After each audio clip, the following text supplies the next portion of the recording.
Hello, I'm Antiderivative Jill, and this is Indefinite Lunch and Infinite Combinations number 39. Today I'm joined with Pop Culture Curator and Scotty R37 to review the next episode in production order, which is Court Martial. Hello, everybody. Yeah, how are you guys today? I'm doing well. I am having a blast going through both the animated series and the original series in production order. And this is, should we just get I just want to get my rating out of the way right now. Everything okay? Can you guys hear me? If you want to. Yes, we can hear you, Pop Culture. Oh, okay. Sorry. It got really silent. But yeah, I love this episode so very, very much. Can you hear us now, Pop Culture? Yeah, I can hear you. I just wasn't sure if my headphones had dropped out. That's the advantage of why I like a little background music on my streams. I can tell when my headphones drop out. Oh, interesting. Okay, that's a good idea. Okay, and you love this episode, Scotty? I do, and so this is one that puts spring in my step. Can you? How's my audio? Am I doing okay? You sound great. Yep. Great. And thank you for joining me today, Pop Culture Curator. I'd like to remind everyone to make sure you subscribe to his channel. He's almost at 100 subscribers, so that would be cool to have. Thank you, Jill. And we have an animated series review show on Mondays. And next week we'll be reviewing the animated series episode, The Eye of the Beholder. Hooray. And he also has Gilligan's Island on Wednesday. Yay. Also, but just before we launch into everything else proper, I wanted to give a big shout out to Jedi Bill, who did his 300th Insomniac hour last night. He invited me, but unfortunately I had to ensure that I was prepared for this show. So I wasn't able to make it, but I did want to give him a shout out and say, here's to 300 more, my dude. Oh, great. Right. Yeah, I've seen you on his show before. You're really funny with Bill's show. So that's really great. It was not just his 300 show. It was also 2,000 subscriber celebration, I think. I think so too. Yeah. Mm-hmm. Very cool. He's doing pretty good. And I actually have to go get the door. So could you tell everybody about the Fantasmagorium real quick? What you're doing this week? For sure. If everything as usual, the Fantasmagorium Show is a lovely clubhouse where I get to hang out with my friends, Kat and Steve and Jill, and Kat is on hiatus for a little while, just taking care of some personal things. So Steve and I, after much pressuring, I got him to watch all 7 seasons of Mad Men. And because I have an affinity towards John Hamm in that show in particular, we're going to be covering just an overview of the entire show tomorrow night. And then Thursday, we're going to be continuing on. Jill and I are going to be continuing on Quantum Leap. So I'm really looking forward to that. And he means the real Quantum Leap, everybody. That is true. Although, You know what? I've heard some rumblings that the reboot is getting better. I can't confirm it, but I always assume that if nothing pops up in the YouTube sphere to say that it's an abomination, it means that the people who like it, and the people who don't pay attention to it have no reason to be angry at it. So it must be okay because it's kind of under the radar right now. No one's talking about it. Well, I did try to watch it. I wanted to form my own opinion, and I'll just say I didn't like what I saw. And I only watched like the first episode, and I didn't like what I saw either, but I heard that it was probably not in the same... not equal in spirit to the original, but still not doing as badly as to tarnish the entire franchise, if you will, because it is sort of a soft reboot continuation. Well, remember, too, there's also people saying the same thing about New Trek. That's true. And hey, if you like it, that's good. But again, the only thing that I have to offer in terms of that sort of criticism is the people who don't like New Trek are so much more vocal about how much they dislike it. Hey, wait a minute. Hey, Star Trek, the original series, I might just be furthering your point, but I do not really want to talk about New Trek on this particular show. This is enough. This is Friday talk. Yeah, never mind. Nope. You could have an hour diatribe about this very topic on Fridays. Yeah, it's too bad. Friday, I can't get on the panel. I could just listen to the chat. I know, but at least you got your channel. You can do that there. Yes. It's the same thing, though. I agree. I don't want to Kinda talk about New didn't- Trek on my channel either. Right. I know. You can come to my channel to talk about it, but I do want to talk about I more of usually that. trust But whatever you say, Bill. I do Jill. appreciate you talking about it just because it helped fill the space. Well, and not While only I that, was away. So thank you. and not only I just rely sorry. on whatever Jill says because whatever she believes about New Trek, I have the exact same feelings. So she says everything for me. No, thank you. I would further my point, but it is nor the time nor the place. Thank you. Hey, Gorilla. Hey, Gorilla. He's lurking. He's got some bad weather. Hail to everybody in the chat. You've got a great I- turnout already. Yeah, I hope you're safe and everything. And Snortopoopus is here. Yes. Awesome. Hey, And, Snortopoopus. yeah. And Pleasant Valley Picker took the day off of work and stuff. Okay. But he has to deal with plumbers and stuff. Yay. Hey, PvP. I don't blame you. I want to be home when strangers come in as well. So PvP, Right. I understand. And hello to Yamas Queen Jess. Yeah, Miss Queen Jess. How are you? Oh no.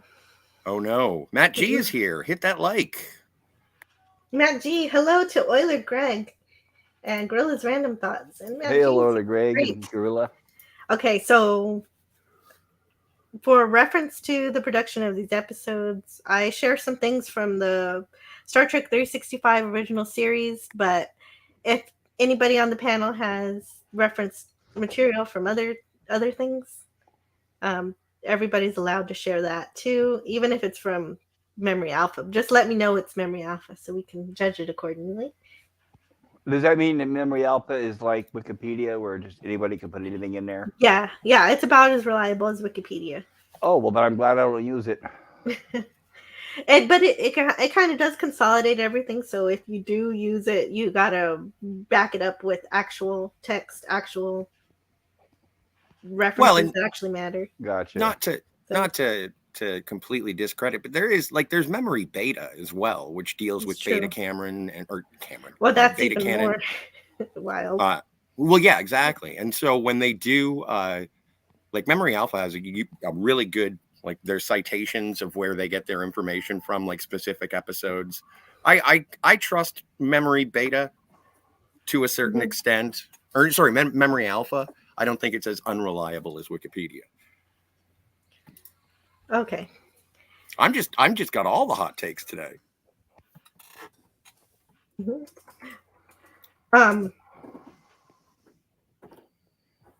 Yeah.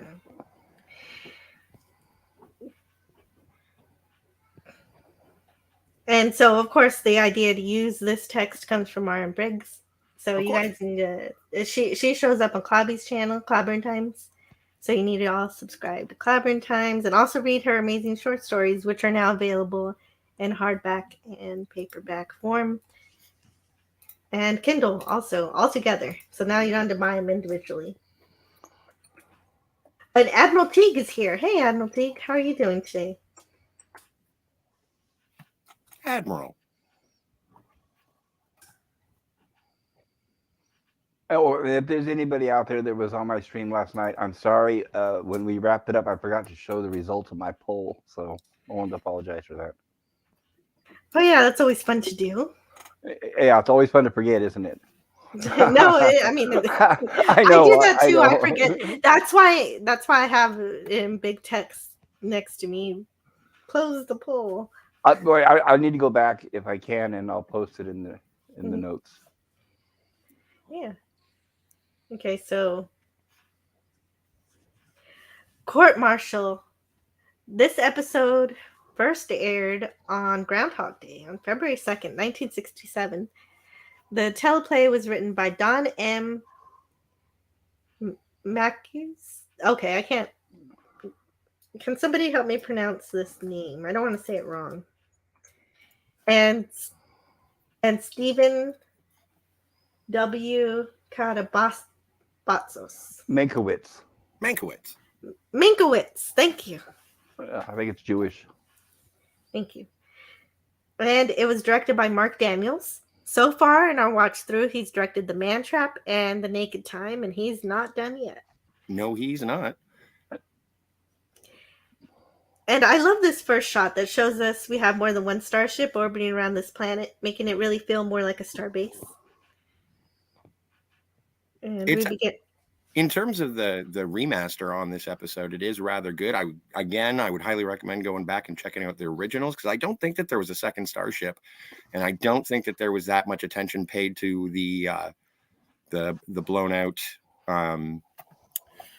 pod.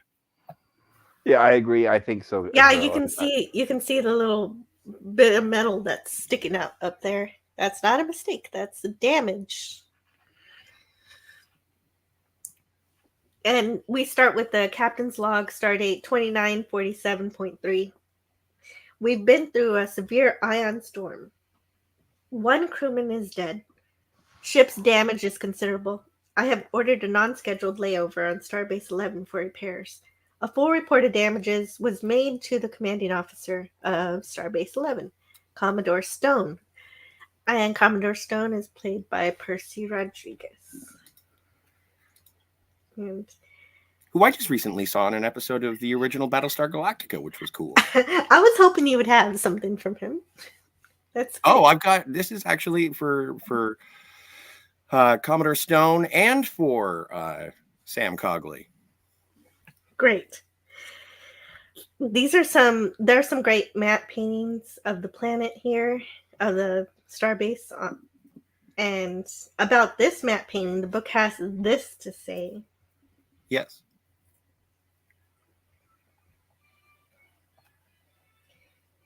The first matte painting on record was created by director Norman Don for his 1907 film Missions of California. Don placed a pane of painted glass between the camera and his subjects, and then photographed them together. Numerous techniques for combining matte shots with live-action photography have been developed in the centuries since. From stacked multi-planes of glass to double exposure to blue screen processing. Beginning in 1990s, digital imaging increasingly replaced matte painting, and today, literally hundreds of computer programs offer ever-expanding tools and techniques. And yet, as this matte of Court-Martial Starbase 11 shows, the creativity of early matte artists has rarely been surpassed. Albert Whitlock painted the work with oils on masonite, revealing the timeless precision and skill of his brushwork, as well as his affinity for imagining futuristic landscapes.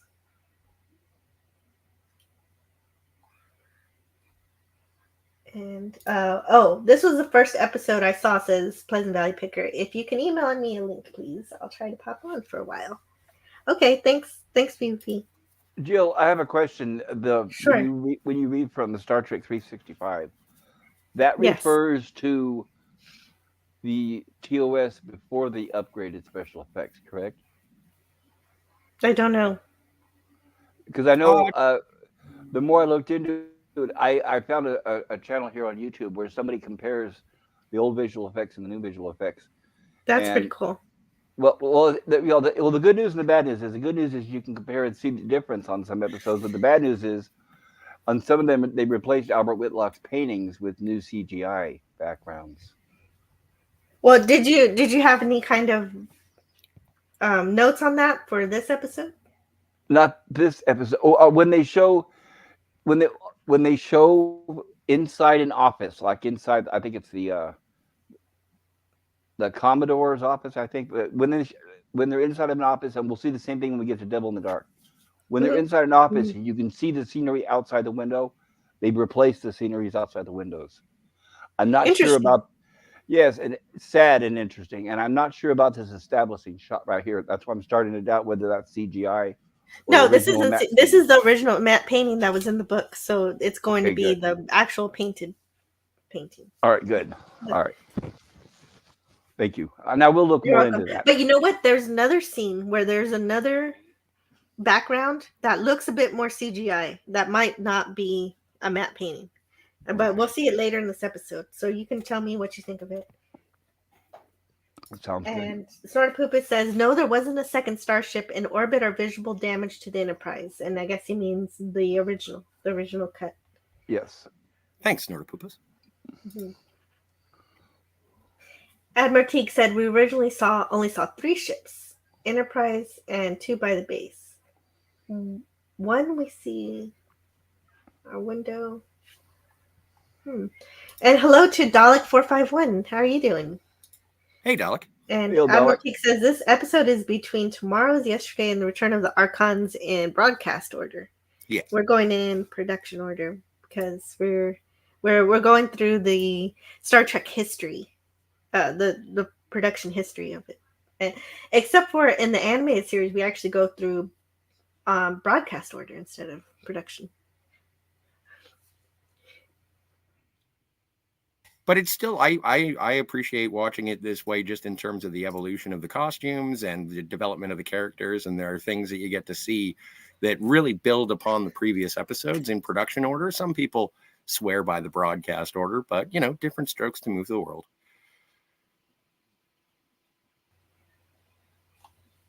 And I have to send an email real quick, so I just need a moment. I need to invite Pleasant Valley Picker to the... Okay. If anybody knows the episode and would like to join the panel, please let me know, and I can send you the link too. And here we get a quaint shot of the actual slide. Yeah, a practical slide on set. A slide on a slide. Yeah. It's Inception. Well, I I like... appreciate it. You know, in the news Trek, it would be a hologram, but you know. Yeah. Oh, jeez. But Yes, we're not talking about that. We can't. Yeah, no, that's okay. That's okay. Yeah, no, it doesn't make sense. Although we are going to get to a point where I am going to bring up Chris Pine, so prepare yourselves. Oh, that's next week. Oh wait, Chris no. Pine. Why would you do that next week? Why would you do that ever? You know who Chris Never Pine's mind, that dad makes is, sense right? now. Sorry? You know who Chris Pine's father is, right? Mr. Pine? Well, he's the guy who starred in Chips as the sergeant. Oh, right. I did know that. Yes. I just needed a refresher. Yes, I did remember that. All right. Hello, Darius Munchausen. Darius. Welcome to the show. Hello, Darius.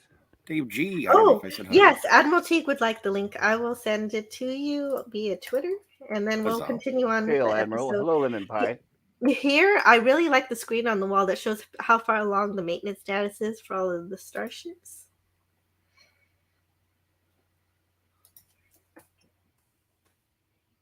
And hi to Lemon Pie. Oh. And welcome to the panel, Pleasant Valley Picker. Hi, guys. And would you like to tell us about how this was your very first Star Trek episode you ever watched? Okay. Can you guys hear me? By the way, yes, we can hear you. I'm just listening through my little speakers on my desk here instead of through the headphones because I have to hear if the plumbers knock on the door. So I've got one earpiece on one ear and the other earpiece off so I can hear. So hopefully the mic sounds good. Okay, but I guess it should be the usually same. When you use speakers, I don't on my computer. When I use speakers, I get echoes. So, but yeah, you're lucky. It does. It sounds great. It sounds okay? Okay. Yeah, you sound great. Yeah, because obviously if I play the sound through my headphones, then I really can't hear very well. Well, you're doing great. Lemon Pie is here. Anyway, the first episode I ever saw, I remember when it went into syndication because we had one channel in my part of Canada back then, one single channel. We had to pick it up with rabbit ears, if anybody knows what those are. Oh yeah. Yeah, I still had them when I was a kid because I didn't have cable in rabbit ears, clothes hangers. Cool. Yeah. Wow. And that's how I picked up Outer Limits, the newer one. Oh, okay. Nice. Cool, yeah, because it was like 30 miles away. The transmitter would transmit to us, but you know it was free. TV was actually free back in those days if you had a TV, which was nice. And so yeah, the first episode. Let's see. Yeah, they showed them all out of order, of course, because the local station didn't seem to have any idea of what an episode guide was. So yeah, first episode. I've heard so much about Star Trek because we never got it the 3 years it was on NBC, right? because we were just too small a market, and the local channel only played like the popular shows, and Star Trek was never popular back then. So I'd heard all these things from, like other kids that, lived down in Vancouver, because of course they had two channels there, because they had CTV, which was the channel that actually aired the series when it was on NBC. So, I'd heard all this stuff about what a great show it was, all the action, the adventure. And then, what do I get the first episode? A courtroom drama. So I was kind of a bit disappointed, I got to admit. But that was, back in 1969 or whatever, right? When it debuted in the fall that year. And, so I was pretty much still a kid. So, for a kid, it's, you got to admit, courtroom drama is not too exciting. Yeah, no, I mean, I could imagine. I've grown to appreciate it over the years now. I now think it's a really, really good episode. Mm-hmm. It's funny how you age, you start to appreciate the subtleties of things more. Exactly right. Same here. Yeah, It was it's one of grown my a least lot. favorites, and I didn't realize it until upon rewatching this how much I had forgotten 3/4 of the episode, because I had written it off as one of the bad episodes when I was a kid. But as an adult now, it's a completely different light. So I totally respect the episode. Yeah, it changes when you're listening to it. When you listen, Right. when you're able to understand what's going on, it has a Right. much bigger impact because Right. of the All I philosophy. remember was the end. I only remembered the end with the microphone part, and that's all I remembered from the kid. When I was a kid. Mm-hmm. You're like, why don't they just use sensors?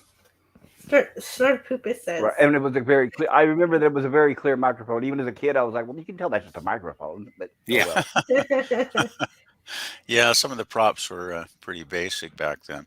Well, and not to push back too much about what you said, PvP, because Pop Culture Curator was talking about it last night on the animated reviews in terms of the episodic nature of television. And one of the reasons for the episodic nature is once you did get to syndication, and Star Trek was one of the first shows to go to syndication, part of the reasons that it became popular in markets after, like in rebroadcast, in reruns, was the fact that you could show any episode you wanted in any order you wanted. It didn't have to. Like, you'd be watching The Menagerie Part 1, and next week would be Devil in the Dark. So it wasn't, they didn't necessarily have to adhere to it. Later on, like I think I picked up syndication in the 80s for it, and they were somewhat better. You could sort of rely on when an episode was going to air, but part of the goal of the episodic nature was the fact that we could play it out of order and it doesn't matter. What do we have? We need a time slot to fill. What do we got? We have that Star Trek episode with Clint Howard. That's true. Syndicated shows pretty much got shown whenever they got shown and whatever order they got shown. So it's a good point, Scotty. It goes the same with like all the other classic shows, I Dream of Jeannie, I Love Lucy, Gilligan's Island. They called it a reset. It ended with a happy ending where nothing changes, so that you wouldn't know by the time the next week started. And that ended when we started getting our season-long arcs. Season-long arcs is when they really start showing things in order. Well, and that's still like in terms of season-long arcs, and I think you touched on this last night, is that it turns more into a soap opera. And when you start doing season-long arcs, well, even like the original Battlestar Galactica was serialized. Yes. To a certain extent. You could still do the hard reset at the end of the episode, because what really happened in the original Battlestar Galactica, I know I just got so much hate mail, but like it was, we're looking for Earth.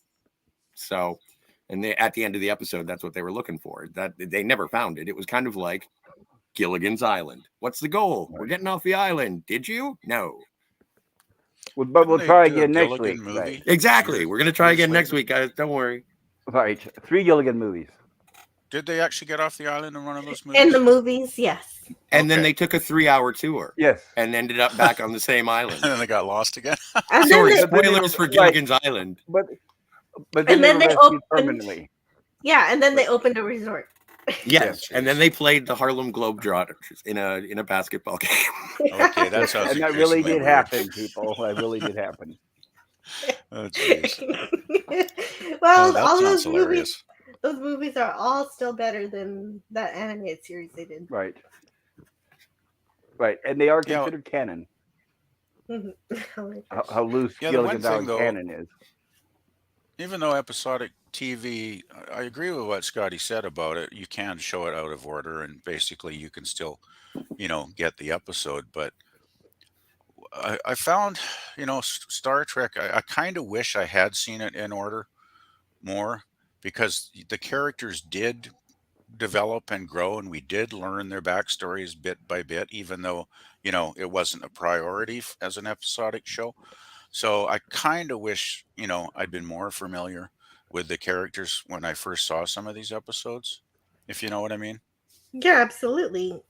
That's why we're watching them in production order, so we get to see how they grow as characters in order. Yeah. Well, that's a great idea to show And it in production order for sure. Euler Greg says it was a slow burn episode that was a least favorite when he was young. So that's the same for Pop Culture and for Pleasant Valley Picker. They felt the same way. Yeah. It was I don't slow know. paced. There's something about this episode strikes me, and it's always been one of my favorites simply because of Samuel Cogley. But wait, you were watching Star Trek when you were 3. When you watched this episode, how old were you when you watched this episode? Or you remember? I don't recall specifically. I just remember that Samuel Cogley, I was like, yay! I didn't understand, but I was drawn to the old-timey acting. Just there's something about the character. Elisha Cook. Yeah. I always liked him. He's compelling. His performance was really good. Yeah, I Mhm. liked his performance. He goes way back, westerns and everything. I mean, he was. Oh yeah. So Yamas Well, Queen that's the just thing, says Mr. Spock, Ace Attorney. Yeah, he does a good job in this episode. And about rabbit ears, we got 2 comments about that. Sora Poopa says rabbit ears back in the day was when you had to attach a rabbit to your TV to get reception. And always keep a spare rabbit around the house. And Yamas remembers rabbit ears. She didn't have cable until 2002. Yeah, so us 90s kids know about the rabbit ears. Any of you old guys out there had to turn the antenna? Yeah, any of you old people out there had to turn the antenna on top of the house and have to yell down there, "Is it clear yet?" No. Oh yeah. Way. Right. That was at my friend's house, but I do remember that little box that you had to press the button and then it would rotate the giant. The antenna rotor. Yeah, they still a specialty of Radio Shack. I knew a friend that had one too, and that was like state of the art back then. I mean, that was like the thing to have. Admiral T guy sent the link for this live stream. No, that was great. I like hearing about your experience with older technology. Yes, I do like the history of media, so don't worry about it. I just wanted to let Admiral Teague know that I sent him a link to the panel if he wanted to join us. I'm just wondering, Jill. Yeah. I'm just noticing the Starship status on the wall, and is there any way to tell what that actually says? Yeah, no, it says the percentage complete, so it tells you how complete the maintenance work is on each starship. So is it 100% complete? Is it 80% really cool. complete? 60? Yeah, whatever. I never noticed that when I actually watched the episode. That's weird. I guess I was just paying more attention maybe to what Kirk was doing or something, but yeah, I never noticed that before. The details are really, great. Really cool. And that's what's great about this episode is we get a lot of details about each, at least our trio. Are you able to tell which one is the Enterprise? Can you read it clear enough? I can only see that it says NCC and then the right here. Enterprise is right here, fourth from the top. Thank you, Jill. 190, 80. It's about 80% worked on. Yeah. So this is a repair station of some sort? Because that's a lot of starships there. Also, hey, Cardinalson. Hey, Cardinalson. That's what it sounds like. It sounds like a repair base. Yeah, it's either repairs or maintenance. But definitely the Enterprise is being repaired because of that big old hole at the top. Yeah. That's one thing. Actually, the remaster, I didn't mind the effects in this one. I'm still a fan of the old school original effects mostly, but there are a few episodes where it actually does improve.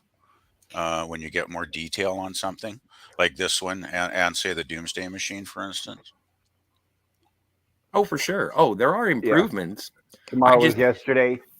If you do get the opportunity to check out the originals, even just a handful of the originals, like what's another one? Like the the Ultimate Computer, Doomsday Machine, just to see how they did it back then. And while we scoff today, it was still, state of the art in the 60s. Well, that's it. I still think the original effects hold up really well. I mean, I guess maybe I'm, seeing it through the eyes of my youth, but I still think those effects look great. I agree. I'm sure they're gorgeous. Mr. I wanted to say hello to Mr. CCDV. He says in LA we had 5 BHF channels. Ooh. Is that impressive?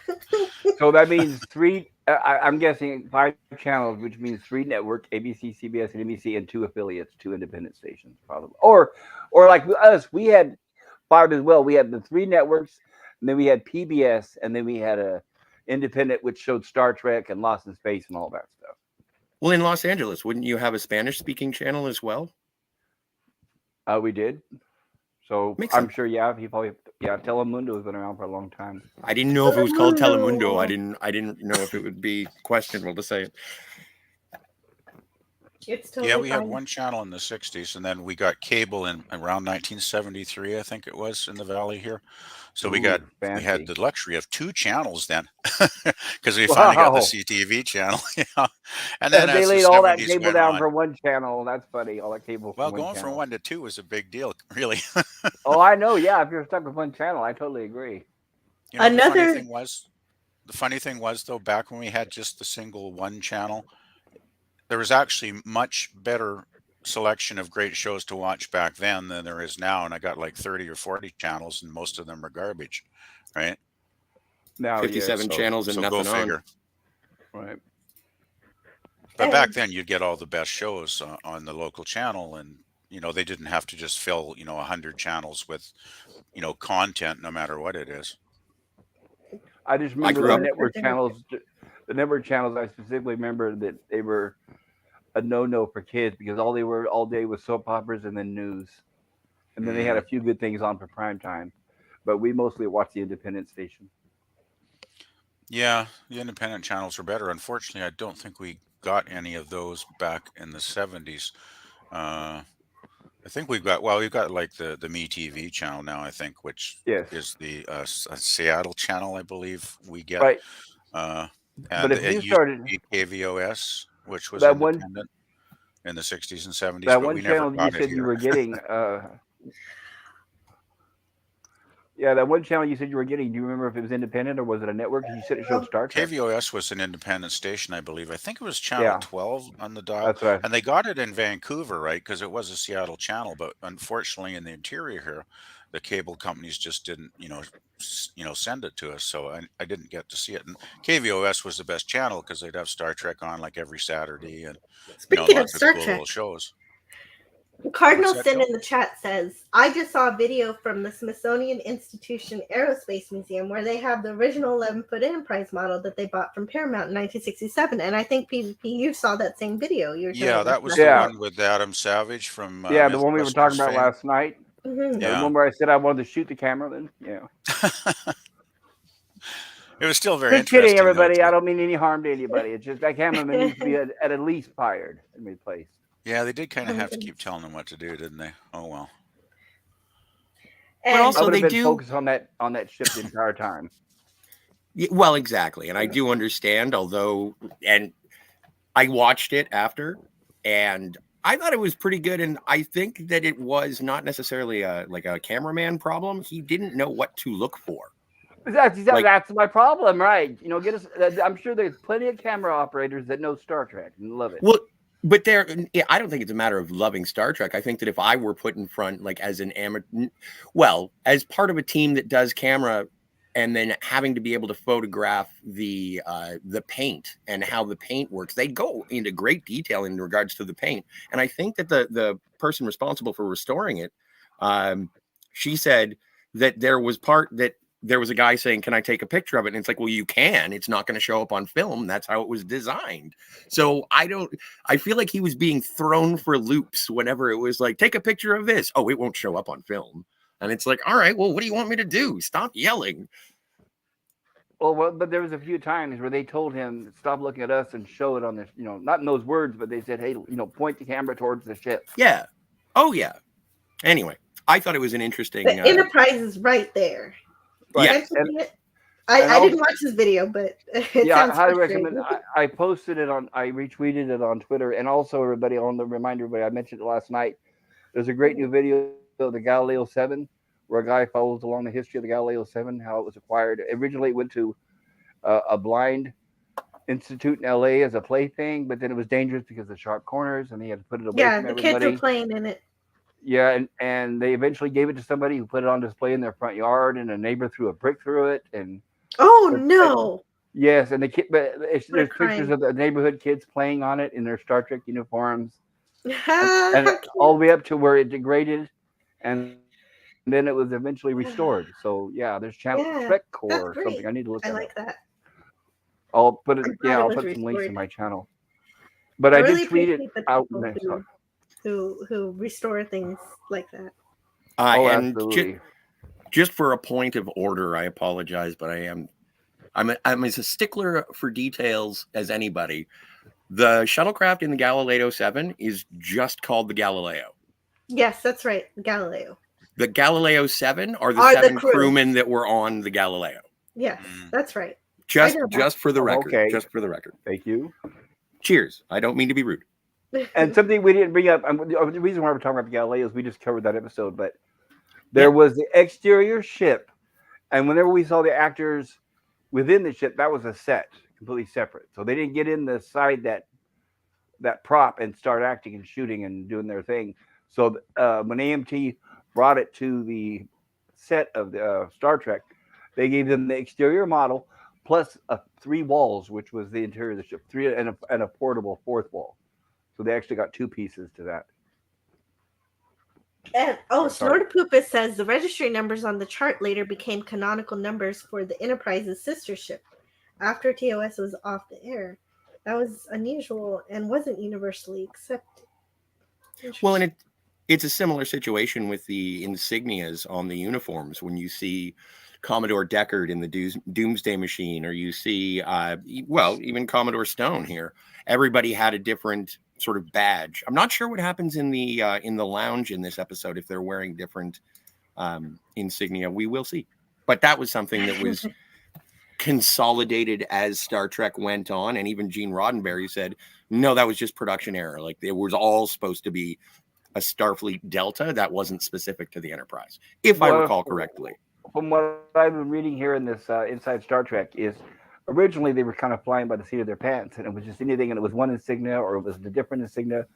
But I think it was within the first season that they realized that they needed to start separating them, and they decided to give a different insignia depending on where the person is based, like for the ship or if they're on a star base and so on. That makes sense. I like the idea of every ship having their own symbol because it makes them feel a little bit more cohesive. Like this is the Enterprise, right? And it's not like real life. Because in real life, you can't tell. It does not show on their uniforms where they're stationed. Mm-hmm. But I just remember when that sort of became the canon of every Starfleet ship had the Enterprise Delta, and I was like, I wonder how that went over in the fleet. Like, what did the Enterprise have to do aside from all of their adventures that are like the guy from the USS Columbia is like, every time the Enterprise gets it, why does the Enterprise get their insignia on our uniforms? And I was just like disgruntled Starfleet employees. I would love to. That's funny.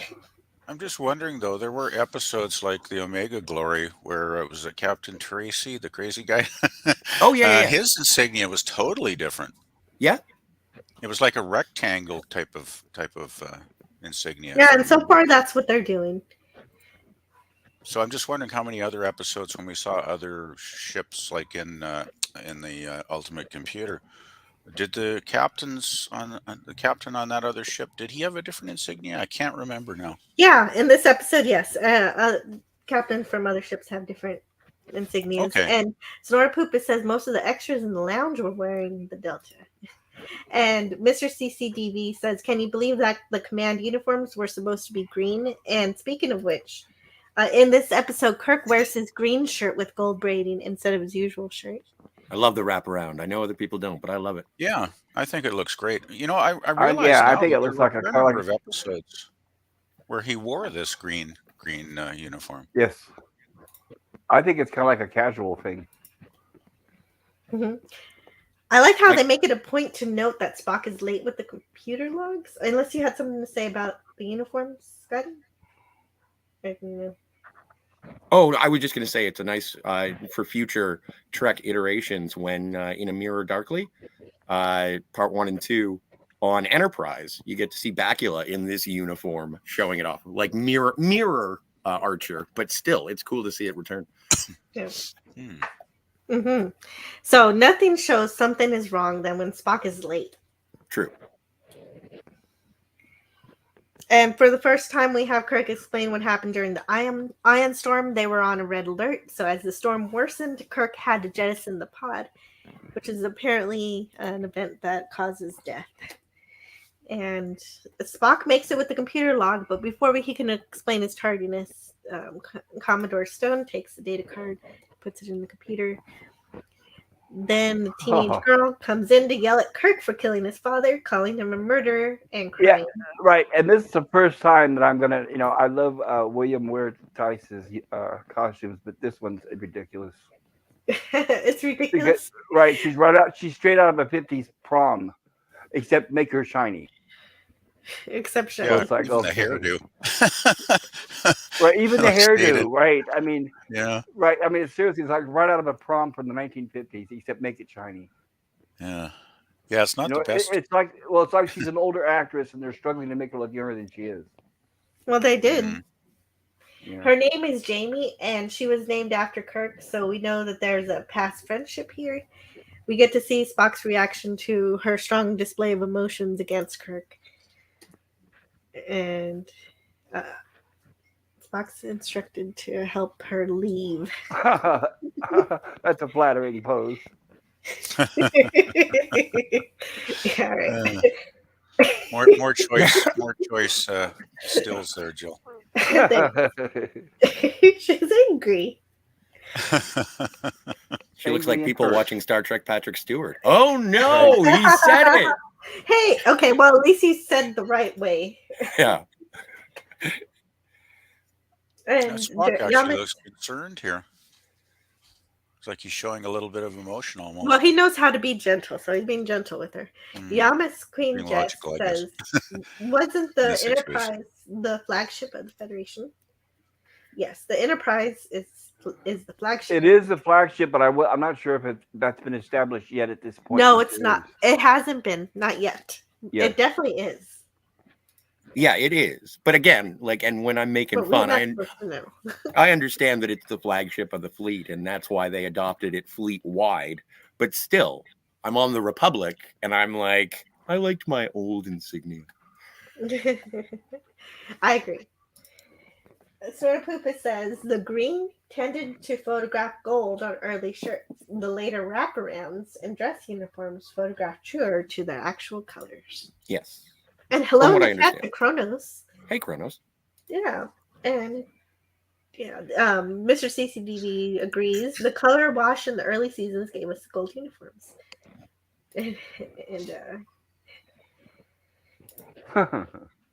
Yeah, Kronos says that's one angry daughter. Oh, and hurt. Yeah, she's hurt. And Star Trek always had a problem coming up with civilian clothing that didn't look like it came from Kmart. Markdown table, says or the lingerie section. That's true. For a while, yeah, Jake wore a lot of robes, and, right? Gowns and robes. I forgot about Jake Sisko's sweaters. Mm-hmm. Yeah, they have a meme where they have his sweater right next. Who wore it better, Jake or the bus seat? Okay, so Admiral Teague says it's not the flagship yet. Thank you, Admiral. Yes, thank you, Admiral Teague. I believe that too. I can't remember what episode they did call it the flagship now. Come to think of it. Well, we'll find out. This is why it's so exciting to go through these episodes one by one. Does True. he have paper? Outside the window there. He has a paper. Outside the window there is what I was talking about. That's where we're going to run into times where it was replaced by CGI. And I think this might be one example where it may be CGI. But I need to get the side-by-side comparisons. But that's what I meant. The views outside the windows is where you'll see a lot of. Wow. You know, that would be disappointing if I should be looking at a pretty painting. Okay, Yeah, I know. So, Yeah, exactly. I think the original buildings actually did look pretty good in the episode back then, though. Actually, They so right when I was watching the side by side comparison, some of the paintings did look better than the CGI, and I thought that's terrible. They should have just left the paintings in there, especially when anything by Albert Whitlock, the guy was a master. interesting. Yeah, I haven't seen it in so long. I'd like to do a comparison of the two different effects. Yeah. hmm and I want to say hello to Mr. Brown Alliance. Ahoy, Mr. Hello, Brown. Mr. Brown. Hail. Oh, okay. So Admiral Teak says that it becomes a flagship after Star Trek 4. So after a voyage home. Wow, that takes a while then. Sort of Poop, it says, I don't think they referred to it as flagship until TNG. Okay, so definitely it was a flagship by then. So sometime after Star Trek 4? I don't know. Maybe because it saved the Earth, right? That's the only So- what better can you so- do than that? So again, Kirk is insisting that he jettisoned the pod after the red alert, but the computer says it was during the yellow alert. And because of this, he's up for court-martial, and we get another captain's log. Captain's log stardate 2948.5. Starship Enterprise remains in orbit around Starbase 11. Full repairs in progress.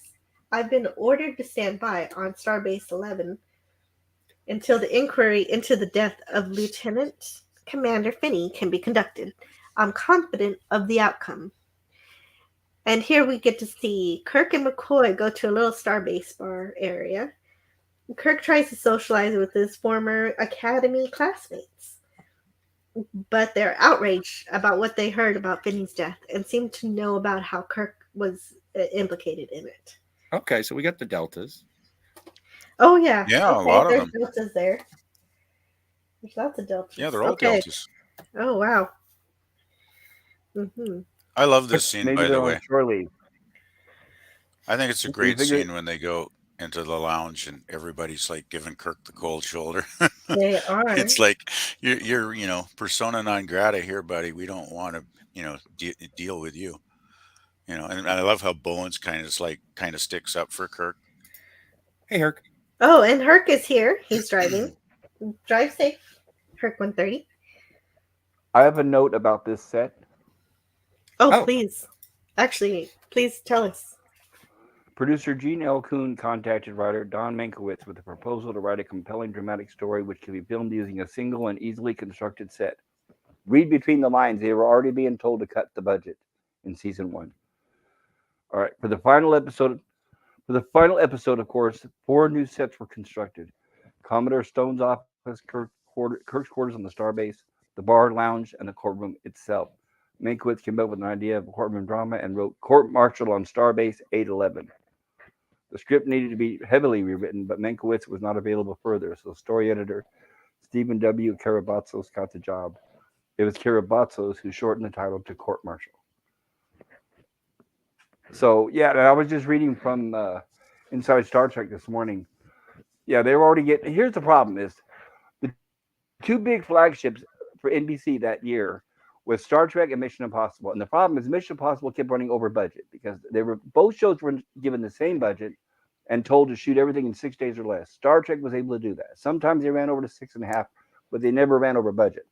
Mission Impossible always ran over budget. But whenever the networks came down, they'd always go to Star Trek and say, you need to start cutting. So there was some friction between the producers of Star Trek and Mission Impossible because Mission Impossible seemed to almost have an empty blank check. That's not fair at all.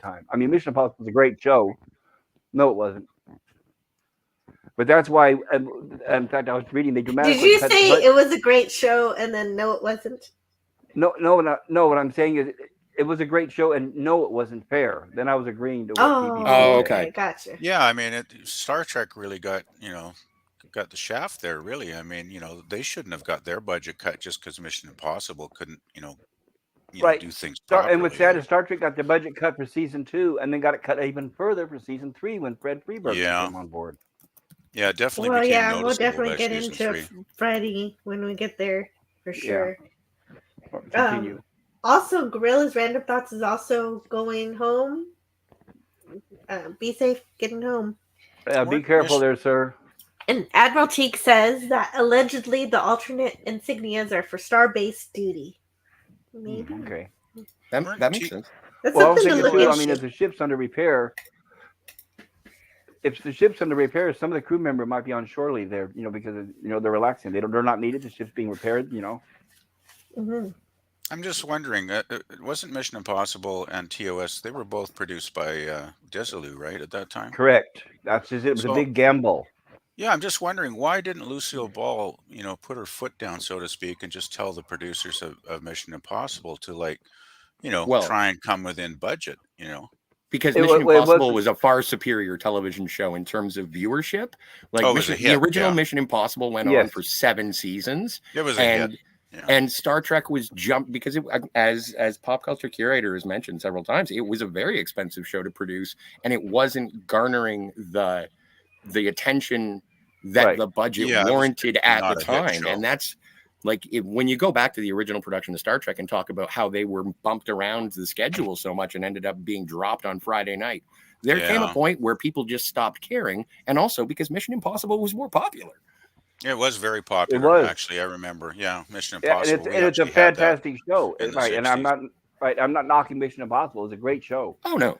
But yeah, and NBC, and by the way, Lucille Ball wasn't even involved at this point. It was NBC, the guys that what they call the tick counters or whatever, the money department. Those are the ones that were kept So she was doing pretty all the well out of the cutbacks. picture, even in season 1. Right. then, So huh? for every extra $1,000 Mission Impossible would spend, Star Trek would have to cut 1,000. Well, and while Lucille Ball was instrumental in bringing Star Trek to air, 90% of the reason that Lucille Ball brought Star Trek to air is because they had all of this I Love Lucy money and they had to do something with it. It's not that she recognized again, when she first found out that they were putting it on, she asked about that sea cruise show with Right. celebrities. Right. Celebrity, that was a cruise of celebrities on a boat, similar to the Love Boat, which eventually turned into the Love Boat. Yeah. That's a good one. So there are, I Oh, do boy. want to give That's as true. much credit as possible, but sometimes lightning struck completely by accident. Oh, Yes. Star Trek had so much Yes, luck. thank goodness that Star Trek had 3 Yes. seasons. Well, I mean, 2 And- pilots and Right. the second pilot they could have picked, like Omega Glory. That was one of the Desilu- ones Roddenberry wanted to do right. for the second pilot. Can you imagine? It would have been a I'm disaster. glad they Desilu didn't do had- that. Well, they picked the Desilu had best a lot one. of high hopes in Star Trek. Yeah, they did. But Desilu did have a lot of hopes for Star Trek, and that's why they still, regardless of the money being cut, they still made sure that the scripts were there, the acting was there. So it was NBC were the ones that kept saying, "Well, it's just a space show. It's just a space show." And besides, Mission Impossible is #1, so a lot of that Yeah. was NBC. And also, like in the mid 60s, James Bond fever was like, that's why you get Smart and The Man from U.N.C.L.E. and Mission Impossible, because they Yeah. were all trying to ride the wave. Right. Science Which were fiction all- was yes. Yeah, science fiction was sketchy and for kids. yeah. You had I Spy too. I'm Yes. sure. Mission Impossible was a great show and everything. But Leonard Nimoy, wasn't he on that too? Yes. Wasn't he on that He show? eventually He played. Came in season 4, I think it was. Well, what happened was Martin Landau and Barbara Bain, who were a married couple, they left, and then he came in to replace Martin Landau. And didn't he just play a series of bunch of different characters? No, he was a Well, regular he member was a of master. He was a Okay, master so, of disguise. Yes. Oh, was- that's what it was. Yeah, Okay, that was 'Cause Martin in Landau's his character. in his book, he was talking about being different characters, but I guess he Yeah. was the same character pretending to be other characters. Right, Martin Landau was a master of disguise, and in fact, the makeup at the time was actually pretty good. They would show him peel the mask off and stuff. And then when he left the show, they wanted someone else to basically play the master of disguise, which was Leonard Nimoy. But what was great though for both of those actors, it really taught them acting range because they did act like a different character every week. So I think it really helped Martin Landau getting his Academy Award for Ed Wood. Yeah. Okay. Oh, okay. Yeah, he was good in Mission Impossible, definitely. Oh, absolutely, him and Barbara Bain. And by the way, they left her. Guess what? Moonbase Alpha. Mm. Space 1999. Admiral Yep. Teague says when we see several captains on the Ultimate Computer, they are all allegedly resigned captains, I think he means, and wear personal insignias. No, I think he's correct with assigned. But I think Reassigned. Reassigned captains. Yeah. Yeah. Okay. because it is for war games and all that. Reassigned jazz. from what? I don't. okay. Yeah, I don't know. Well, Bob Wesley was a Commodore, and he was in charge of the Constitution, I think. Oh, okay, I gotcha. Snortopoopa says, I suspect that a lot of Starfleet officers were a little jealous of Kirk. He made captain at a young age and probably considered him overpromoted hotshot with connections. Well, and I know this isn't going to be popular. I'll be brief. No.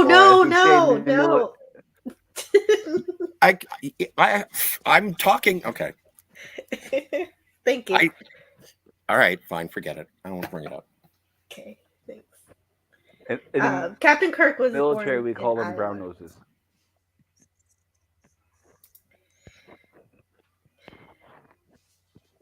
Yamas Queen Jess says Leonard Nimoy was also on Mission Impossible. Yes, that's right. Mr. Hand. Yeah.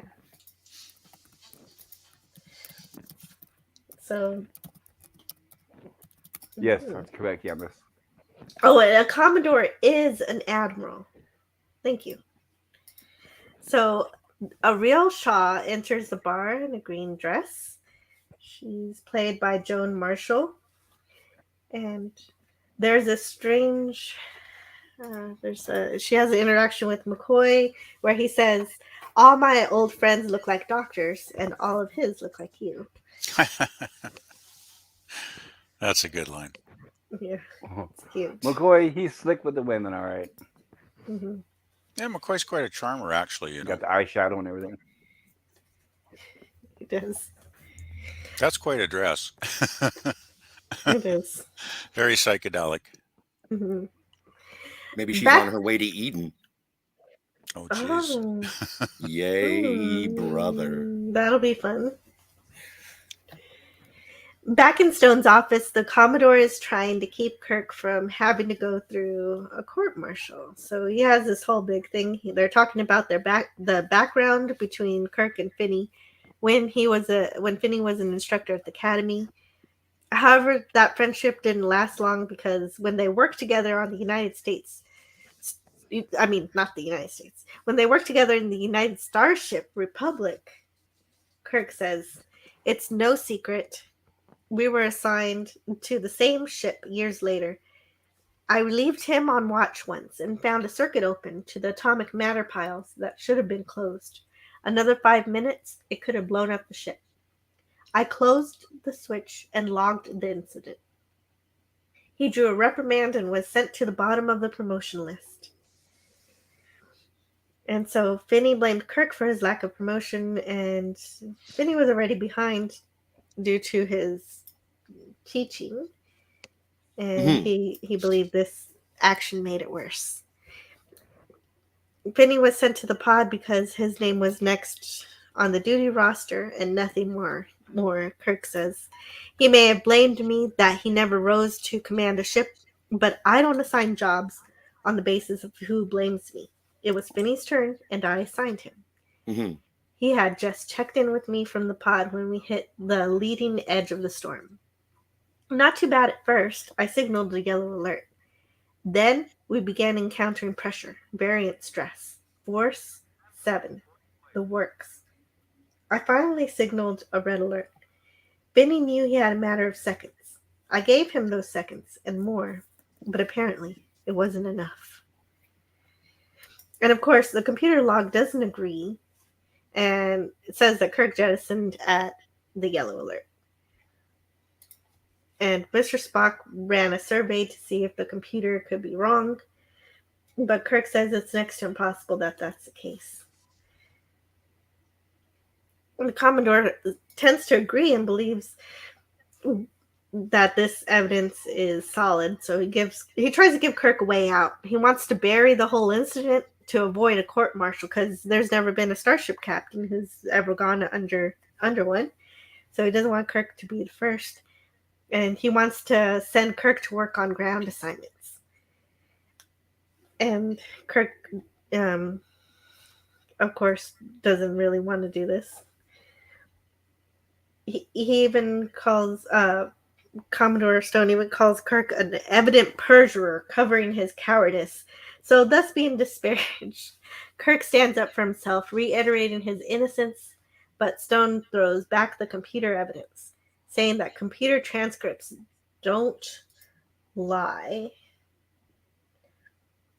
Well, that's the way we do it now. Sweep it under the rug, and me along with it. Sorry. It is a cornerstone to the episode. The theme of the entire episode is the individuality and the humanity of one person versus all of the technological advancements that may work against the humanity of that individual. That's exactly what this episode's about, precisely. And it's also about putting too much faith and trust in technology, even when technology can be manipulated. Right. Not in your life. I intend to fight. That's a great scene. Shatner's great in that scene. He is. That's why I grabbed these. And Stone draws a court-martial hearing. Draw it. I demand it. And right now, Commodore Stone. Right now. I love that line. And then we get another captain's log. The officers who will comprise my court-martial board are proceeding to Starbase 11. Meanwhile, repairs on the Enterprise are almost complete.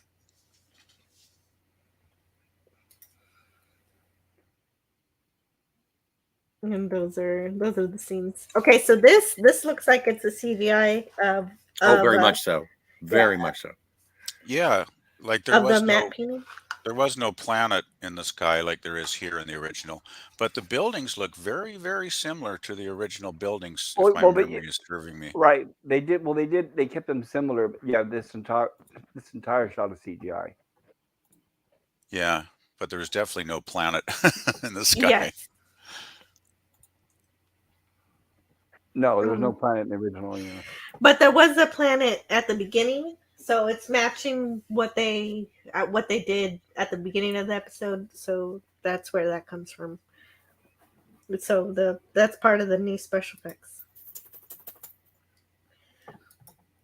So, yep, they're back at the Starbase bar.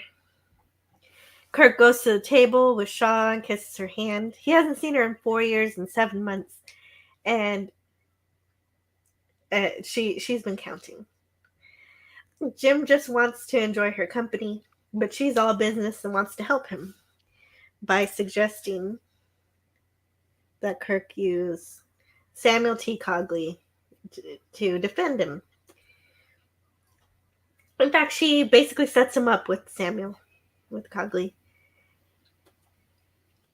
And basically the best thing we get from this is that we learn the big reveal that she's going to be part of the prosecution.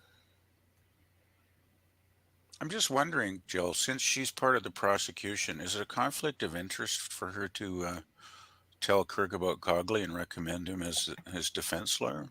If the court-martial hearing had started, yes, but it hasn't started yet, so she's a okay.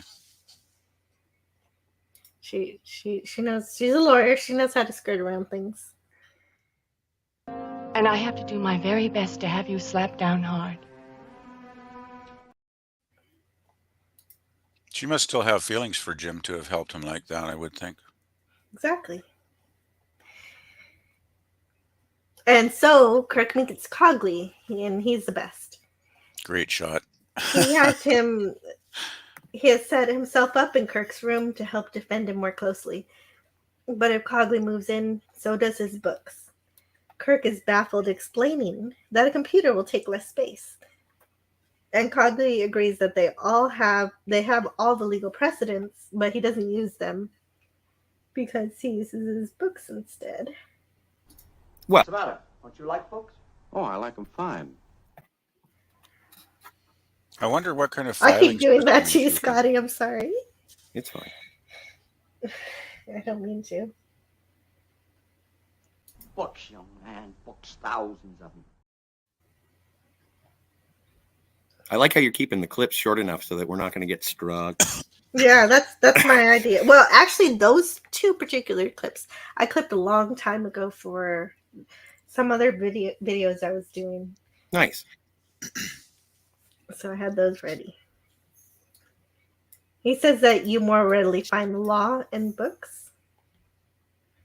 And that homogenized, pasteurized, synthesized. Give him. Okay. So then Kirk knows he's just met, he's met Cogley, and his performance is so much fun. Not just because I love books too. You have to be either an obsessive crackpot who's escaped from his keeper, or Samuel T. Cogley, attorney at law. Right on both accounts. Both counts. Yeah. I don't know. He's just really a lot of fun. He really plays into it, and it's really captivating to me. And the book has something to say about him too. Oh, good. And actually, they repeat that quote that I just played. Books, young man, books. Thousands of them. This is where the law is. Not that homogenized, pasteurized synthesizer. Do you want to know the law? The ancient concepts in their own language? Learn the intent of the man who wrote them. From Moses to the tribunal of Alpha 3. Books.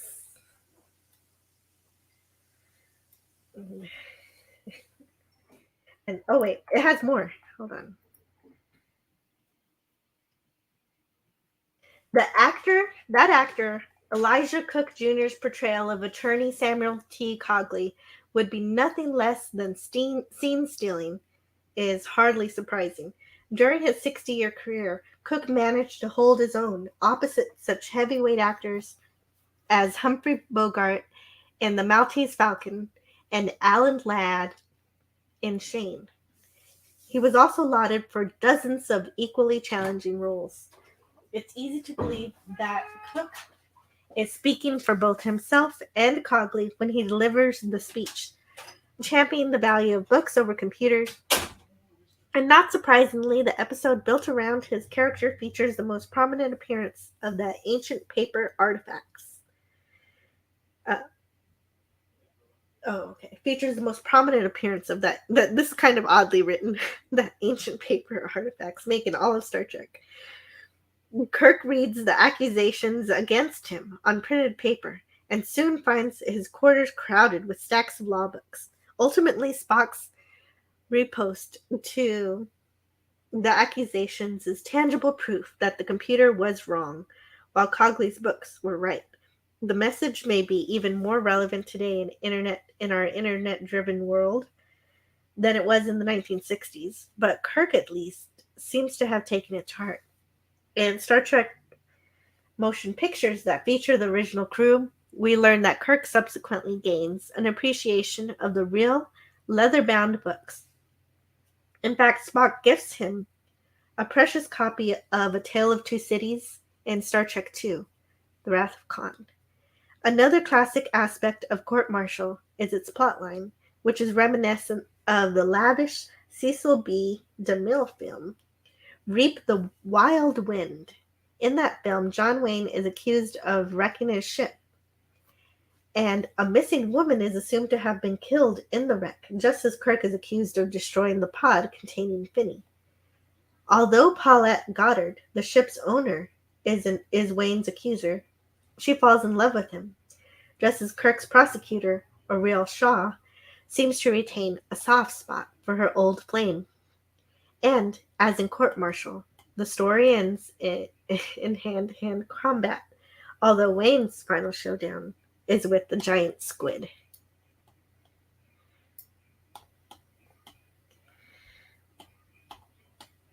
I just remember him from The Maltese Falcon and enjoyed him. And whenever I saw him on screen otherwise, it was so jarring to me because this is the first time I ever saw Elijah Cook Jr. And he's this lovable, grumpy old man with a reverence for the past. And every other time I saw him, he was a thug with a pistol. Right. What I thought was odd is I always saw him as a cowboy. I saw him in so many westerns and Gunsmoke and all that. It was strange to see him surrounded by books. It just seemed counterintuitive to westerns. And not knowing him at all, I only think of him with books. Oh, and for any of us growing up in the 60s and 70s, he was on everything. Mission Impossible. He was on The Bionic Woman. I mean, everything. Mm-hmm. He probably showed up in an episode of Batman. Well, 2 episodes of Batman he did right after this, actually. Nice. Sorry, go ahead, Jill.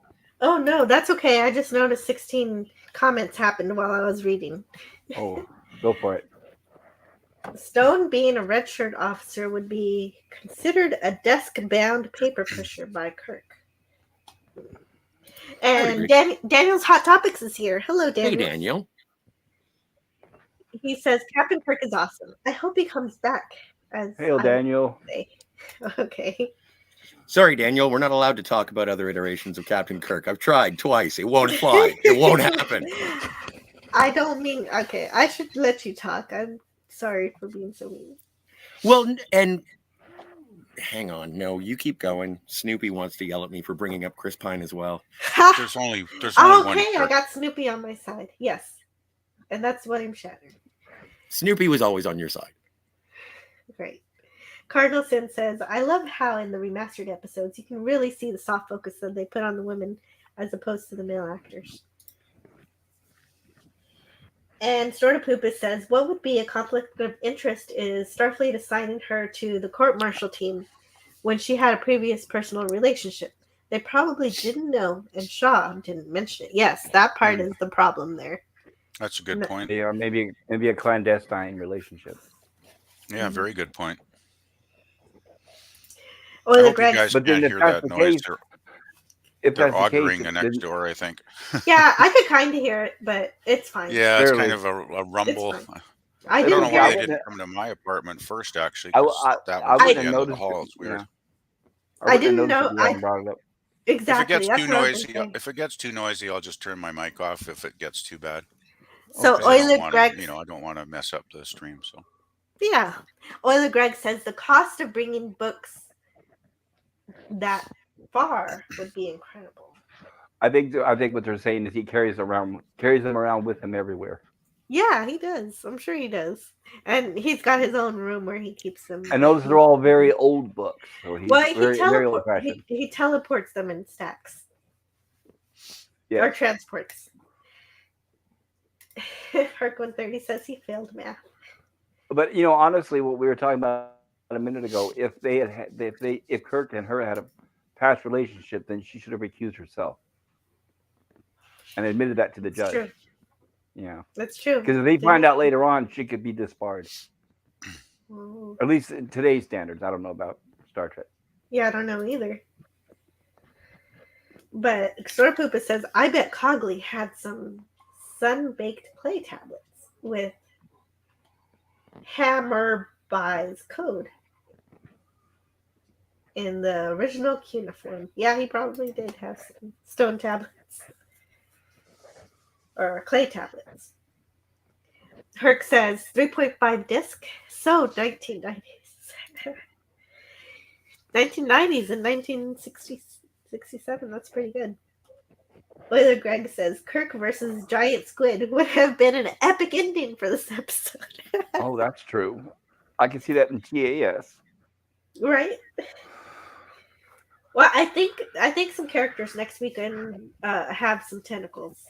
I think. I'm not sure. I kind of remember some weird aliens next week for the animated series.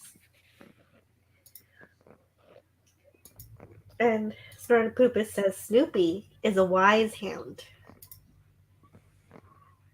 Gorilla's Random Thought says, well, I made it home. Oh, he made it home. Great. Oh, great. Oh, wow. I didn't know the storm was so bad that a street sign was knocked down. That's crazy. yeah, that sounds really bad. So here we have 4 officers. Well, you only see 3. In a minute, you'll see 4. There, 4. There we go. 4 officers. And Boy, these guys look like the life of the party, don't they? Yeah, they're in dress uniform on the bench. Talk about grim-looking guys. Including Commodore Stone. The others are Space Command Representative Lindstorm, Starship Captains Kronovsky and Chandra. Which is which? Don't ask me. And we get the charge from the computer. The computer says charge culpable negligence. Specification in that on star date 2945.7, by such negligence, Captain Kirk James T. did cause loss of life, to wit, the life of Records Officer Lieutenant Commander Finney Benjamin, to all recorded charges and specifications. What is the plea? And so what is his plea? Of course, Kirk pleads not guilty. And Spock hands over his data chip, and we get the computer introduction for Spock. And I love these introductions. They're like little nuggets of history, so I'm going to read them. Oh yeah, the files are great. Yes. The computer says, Spock, serial number S179-276SP. Service rank, Lieutenant Commander. Position, First Officer, Science Officer. Current assignment, USS Enterprise. Commendations, Vulcanian Scientific Legion of Honor. Awards of Valor, twice decorated by Starfleet Command. Actually, this was kind of not bad as a first episode, because these introductions did kind of tell me a lot, because I knew nothing about the characters at all. True. Yeah, and so we do know that he gets promoted to commander later. So here he's still lieutenant commander. Yeah, so it was a pretty good introduction now that I see this in hindsight. So Spock explains his expertise on computers and how the Enterprise computer has no malfunctions that could have caused an inaccuracy on its report of the ion storm events. He knows this because of a mechanical survey that he just did.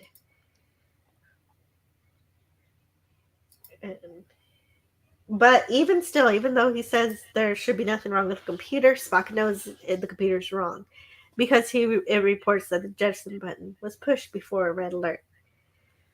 Even though he was busy and didn't see it, but it's not speculation, because he knows Kirk. He says, Lieutenant, I am half Vulcanian. Vulcanians do not speculate. I speak from pure logic.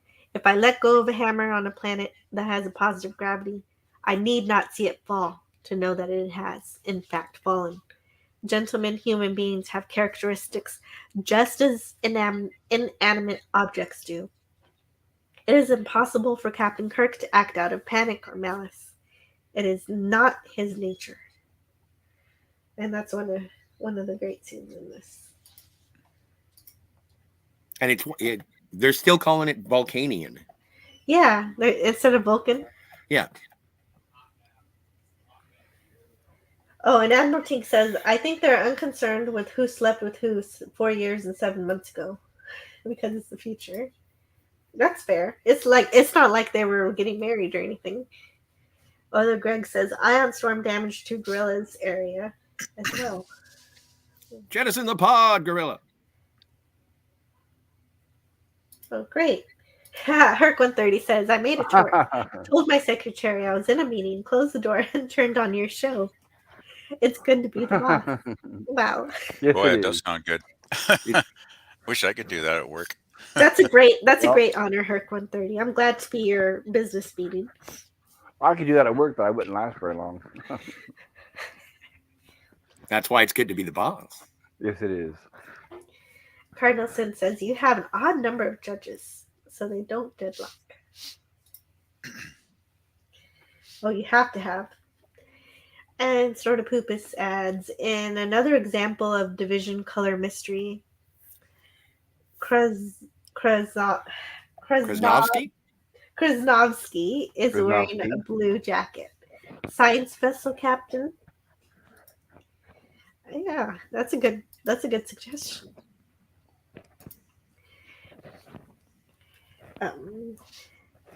Actually, I'm going to send Dr. McCoy's computer reading to the private chat. And Scotty, can you read it for me so I may mute for a moment?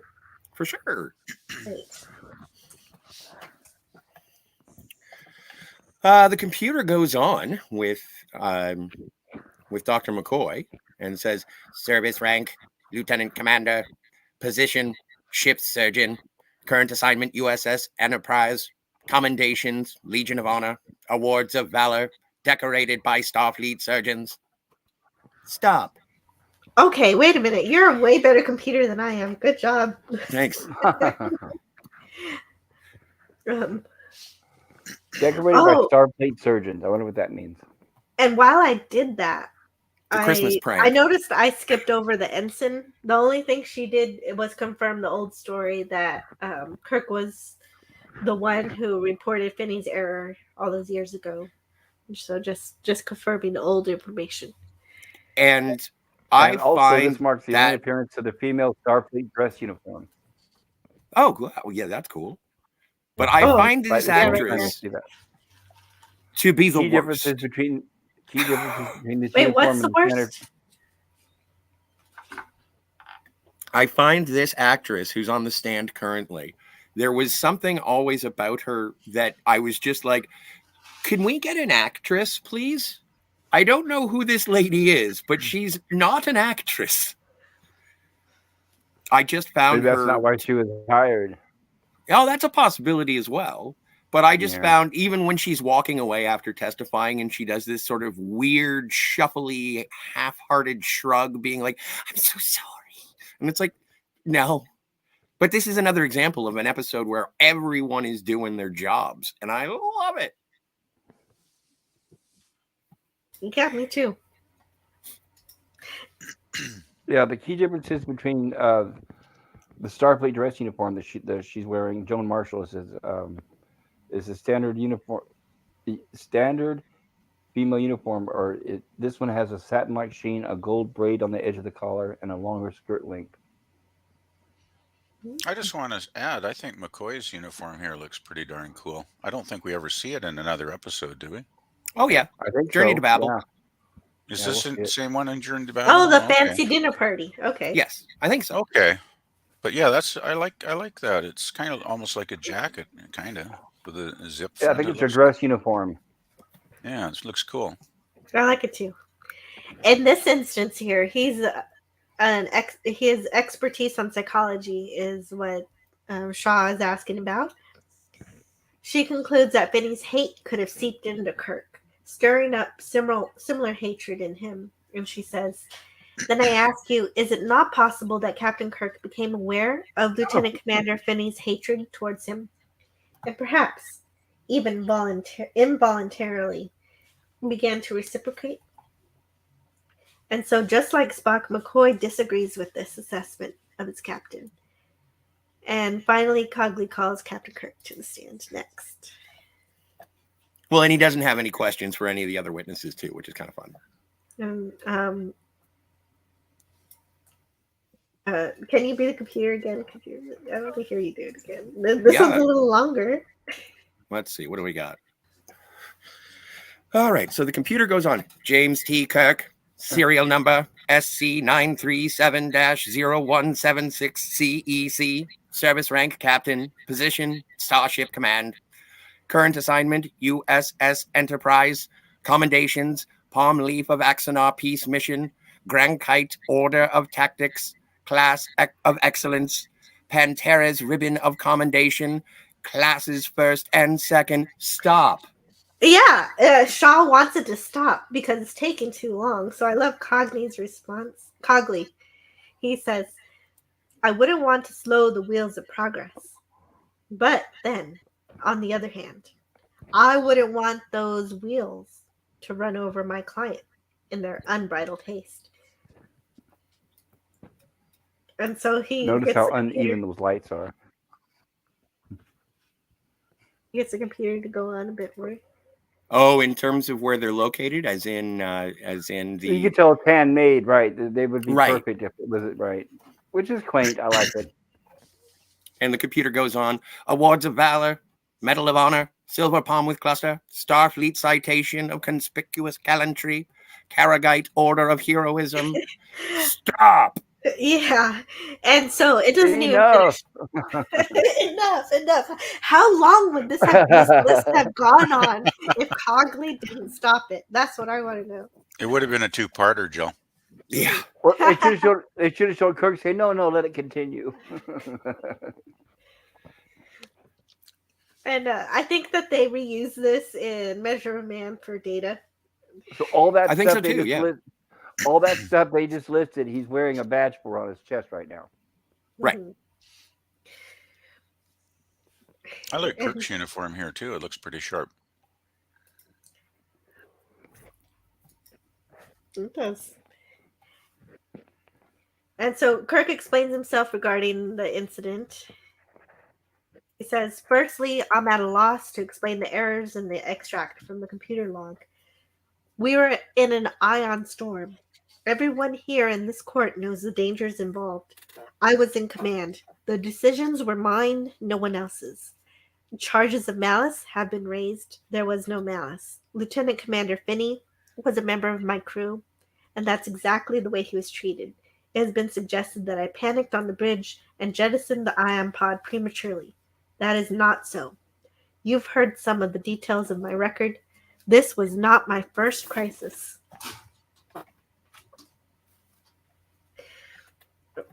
It was one of many. During it, I did what my experience and training required me to do. I took the proper steps in the proper order. I did exactly what had to be done, exactly when it should have been done. And Kirk did what he had to in order to save the ship. And to counter this, Shaw shows the video playback of the computer log that shows Kirk pressing the jettison button while under yellow alert instead of red alert. Her reports the ion storm. Spock says Finney's next to the duty roster, so he's assigned to go to the pod to read the ion plates.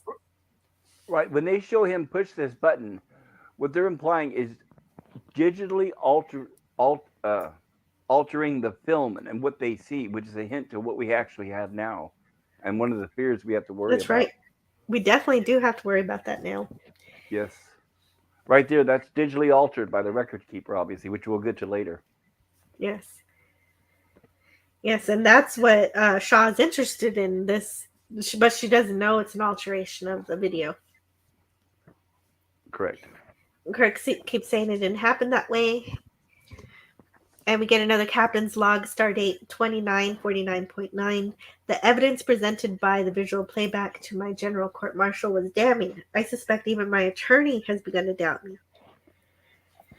Which he has. Yeah, which he has. He kind of believes the video. Like he said, videos can be faked, but that's not considered by the court here. Or even by Cogley, who implicitly doesn't trust technology. And to show that he's an old-fashioned man, let's put wood grain on the wall behind him. Oh, is that what that's for? The whole room looks very 60s, yes. Well, and as you mentioned, in terms of the civilian clothing, actually Cogley's looking pretty good. Mm-hmm.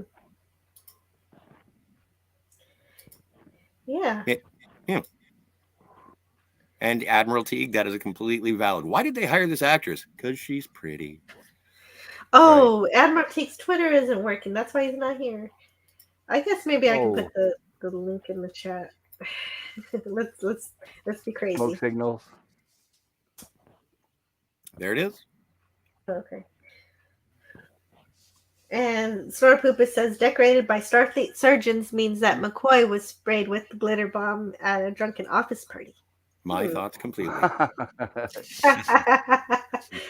Subcommander Tall says, she may not be a very good actress, but I give Star Trek credit for going out of their way to cast ethnic minorities in generic roles that didn't explicitly call for them.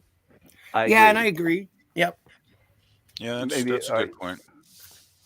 And also, you can chalk it up to maybe that crew member was nervous being in front of that trial like that. Right? That's true. She might have been so focused on getting her lines perfect that she didn't work on her performance part. No, I don't mean the actress. I mean, if you chalk it up to the script, you could say that crew member was very nervous being in front of that judge. Interesting. That crew. Right. And so then she actually was acting well. Right. It could be a character trait, right? Possibly. But that's just reading more into it than there actually is, of course. And Admiral Teague says McCoy has the dress uniform and space suit also. And also, speaking of Admiral Teague, are you here? Hello to Admiral Teague. I just Hello, added Admiral. him to the panel, but I don't know if his mic or his connection is working yet. And to clarify, McCoy has his uniform. Hello there. Not hers. Hello. Hi, Admiral. I'm really sorry I'm late. No, you're not late. You're just in time. It's just, I'm sorry Twitter wasn't working for you. I didn't notice that. So welcome. You're here now. Remind me again, which one do I turn off? StreamYard or the feed? The feed. Keep StreamYard. But YouTube, you want to mute? Okay. Okay, so I think I'm cool there. Great. Yeah, welcome to the show. Thank you. How are you doing today? I'm all right. I found out I had the day off at the last minute, and I'm really just glad that I have some people to talk Star Trek with. Thanks for having me on. For whatever reason, Pirate Admiral Teague just doesn't have a lot of functionality on Twitter. You know, calling for airstrikes on hobbits, they're not going to let that go lightly. Airstrikes on hobbits. That's how I lost my Twitter account. I'm still waiting for Elon to get around and do some justice. Oh, right. Well, maybe you can send a message somehow. I think he's too busy, honestly, being the king troll he bought Twitter to be. And he's doing a great job of it. He's trolling people and firing people. And I don't know. Today's the first day Twitter seems to be working weird. He might need to hire a couple of people back. But please, on with one of my favorite episodes of Star Trek TOS, because it is so different. Yeah, it is different.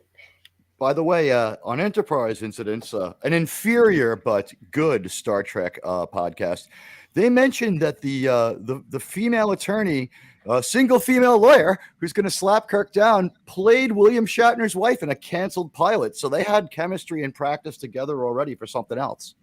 Oh, wow. That's neat to know. I didn't know that. Whatever the name of William Shatner's really short-lived show that's on at about the same time that The Cage just flops for everybody except Lucille Ball. And let's give Lucy and my distant cousin Desi some real credit for seeing what this show had, because nobody wanted Star Trek. They were laughed out of how many production meetings.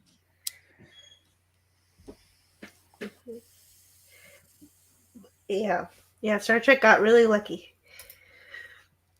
And I'm going to bet this is one of the cheapest episodes they made, because that those other starships we see are actually the aftermarket toys. That's why they're oh yeah, that's right. The one outside the Commodore's window is just the toy. Which is why episode. They don't show that in this episode, but yeah, there are episodes where they show it outside the window. It's hard. I think to Devil remember. in the Dark, maybe. No, I think it was they're underground. Trouble with Tribbles. Yeah, there you go. Trouble with Tribbles, you can see the model in the background. We've seen some amazing reimagining on a lot of these episodes, and sometimes it's like trying to remember which cut is which of Blade Runner. True. And Gorilla's Random Thought says, wait, so they would court-martial him for a 2-second difference? It wasn't because it was any kind of 2-second difference. They thought. Because... Go ahead. Oh yeah, no, go ahead. If you know, please. No, it's the same thing you were gonna say. They know he's in trouble because they thought he ejected the pod while under yellow alert instead of red alert. Yes, that's right. That he ejected it when it was not an emergency yet, when it was not endangering the ship.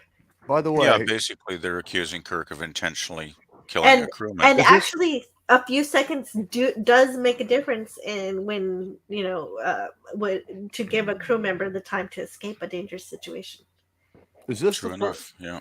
Is this the first time we really see a starship taking a beating like that?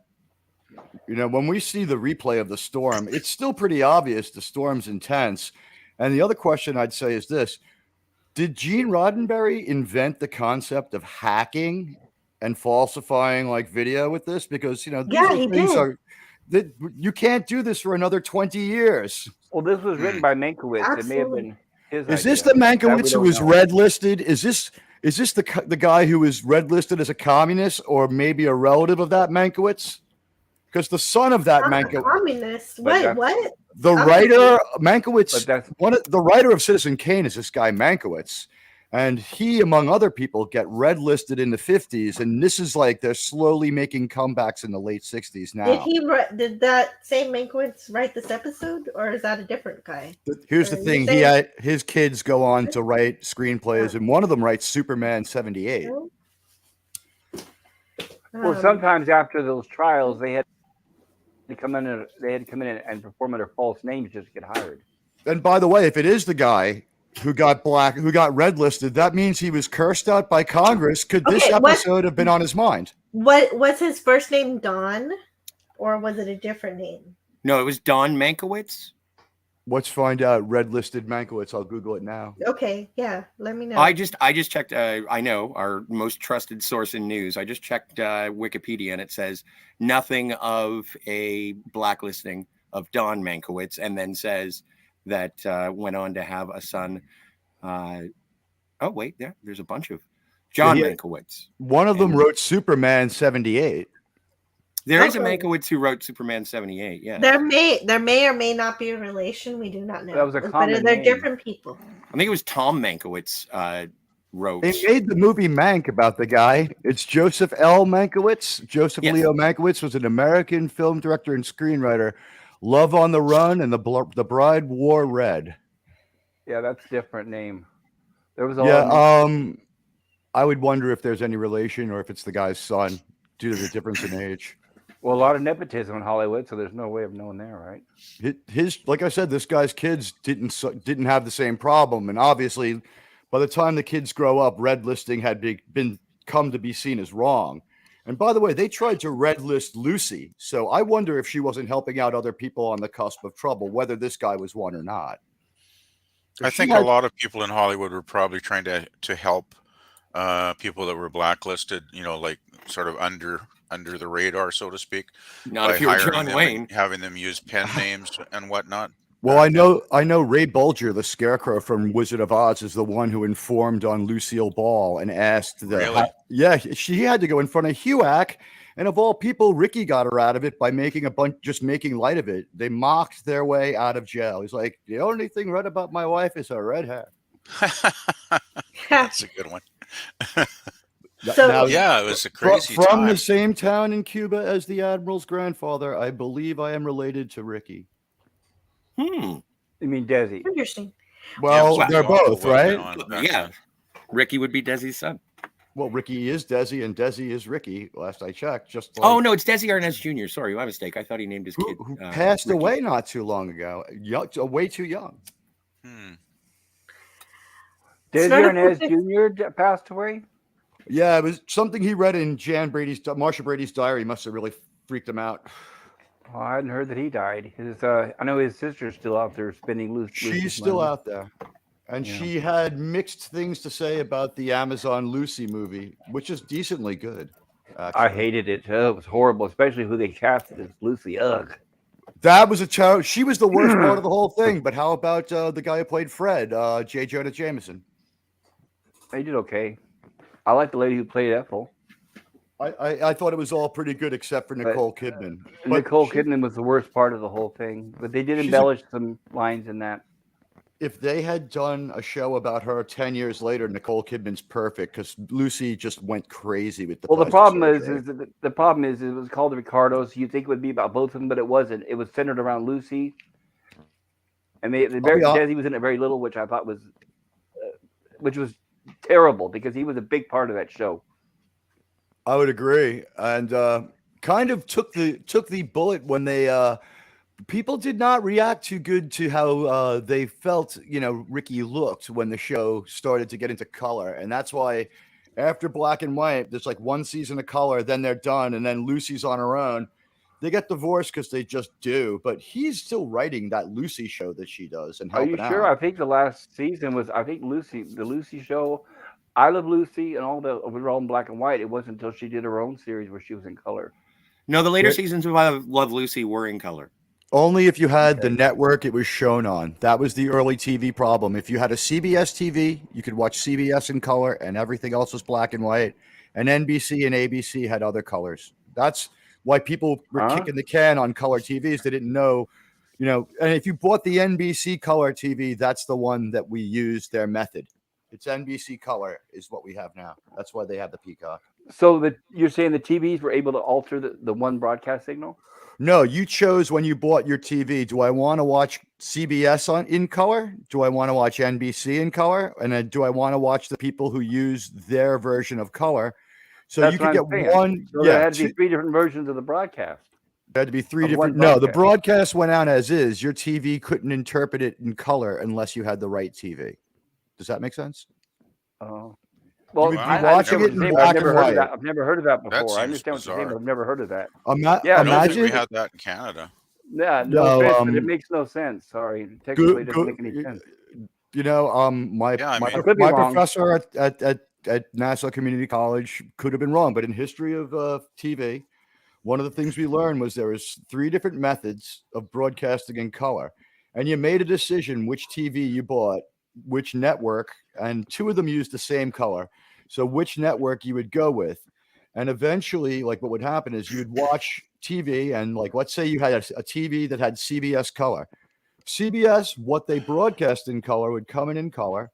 And then, you know, you would turn on ABC and you would get a black and white version of it, even though people with ABC TVs getting the same broadcast got it in color. And I didn't mean for this to turn into the history of TV broadcasting. But to say the least, it sounds a little dubious. If you could maybe show us where it sounds crazy as it is, but there were 3 different ways. Well, not only crazy, but physically impossible. There's only one broadcast. Well, it's on the Wikipedia page. It's on the Wikipedia page. There used to be 2 different kinds of electricity too. Right. AC/DC. Well, there still is. Right. But I mean, like you used to have to choose what kind of plug and how to wire up your house. And we all use alternating current. You know, I would just say this is browser wars for color. When we got cable in the mid 70s and we started getting a whole pile of channels, a lot of, you know, we got all the big, you know, American channels. We had, you know, one color TV and all the channels were in color. So it must have been a different thing up here. Well, one thing I do remember distinctly was you could tell the different colors by looking at the channels. Like you could randomly tune it into an NBC station and I could immediately tell by the colors that was NBC. You could turn it to CBS and I could tell by looking that was CBS. I knew the distinct. Even now, I could pop in an old show randomly from any one of those and immediately tell by looking at it which network it was on. Guys, just under color television on Wikipedia, it says here CBS began experimental color field tests August 28th, 1940. So people had different ideas about color, and it's around a lot earlier than we might have thought. It's the unification of one kind of color for everybody in about 67, 68, where people are now able. Okay, at that point, so remember, Star Trek ends 36 months after they unify color. And only people who bought the TVs that broadcast their network's color and new TVs were able to watch the show in color. And my early watchings of Star Trek were black and white as a kid. Yeah, well, we had a black and white TV. Same here, black and white. Yeah, I had no idea about any of the stuff in color till I went to my cousin's house, and you know, my mind was blown. Yeah, we didn't. Yeah, I went to my stepfamily's house. That's where I first saw the first round color tubes at a friend's house. The round. And imagine this whole conversation happened because of a question about Mankiewicz, and I'm very sorry. Mankiewicz is listed as the son of Herman Mankiewicz, so no direct nuclear family ties to the guy who was accused of being a commie. Nuclear family is the perfect term to use for a guy who was suspected of being a communist, right? It's sad they call it a nuclear family when it's not. It's a family. Oh my unit goodness! That has been Did around somebody for smash centuries. the pot for me? I did. Oh, I thank did. you, Scotty. Good job. Yeah, the family unit has been around for centuries, thousands of years. So I don't know who put the name nuclear on it. I loathe that term. Oh, I'm sorry. I didn't know it was a bad. No, it's not. No, it's not your fault. It's not your fault. But it's a disparaging term that basically it shows how ignorant it is. Because I'm thinking, let me ask you guys simple questions. Were the families of a mom, a father, and kids established in the 1950s during the atomic era? No, they've been around for thousands of years. So I don't like that term. It's a derogatory term that makes. I thought it was cute because the nucleus is the center of the. Yeah, that's what I always thought it was. And that's what it means. Yeah. It in fact means like people who are the most directly related, like, you know, like you're in 2 nuclear families if you have children, right? If you have kids, you're in a nuclear family with your children and your spouse, and a nuclear family that overlaps with your parents who had you. I didn't know that it in any way was a negative thing. I think it's just a sociological term, right? Well, I thought it was just that mid 50s, early 60s, let's futurize everything. And they started calling it the nuclear family just to sort of update the term. Now, if someone's adopted, do they have a nuclear family or they have an extra nuclear family? Well, I have no problem with the term if it wasn't weaponized from the far left who hate the family unit and are trying to tear it apart. They weaponize the word. Wow, I didn't know that I that. don't like. Yeah, I didn't hear about that at all. Learned a lot about the far left since I've been doing this. That's what you're seeing in the media these days. They're trying to tear apart the family unit. Yes. Yeah, that's what I'm saying. They're trying to tear apart the family unit. They're trying to show fathers are weak and worthless. And well, I just, that's insane, right? I mean, I think that most of the people in this world are going to look around and realize that these extremists, and that's what these people are. They are so extreme that they might as well be anarchists or they might as well be Klingons. This is an insane notion. These are the same people who think that we need, I'm not going to rabbit hole it again. Go ahead. Sorry. Yeah, right. Forgive this tangent. I'm really glad that none of that is here. Politics. Yeah, excuse me. Are we going to be discussing Star Trek on this Star Trek show? No, I see. There's this guy on the screen that looks like. Is my mic dead or what? No, I can hear you. You seem fine. Can nobody hear me? I can hear you. Does anybody think that Court Martial is a definitively Kirk episode with everyone else just sort of, as a side character? Look, okay, so I'm really glad that there's nothing in this episode that attacks the family unit. Here, Cogley does seem like he's given up, but he's going to stick by Kirk. Even Kirk is questioning himself. He says, I spent my whole life training for decisions just like that one. My whole life. Is it possible that when the moment came, so he's questioning himself, but only briefly, because he answers it pretty quickly with no.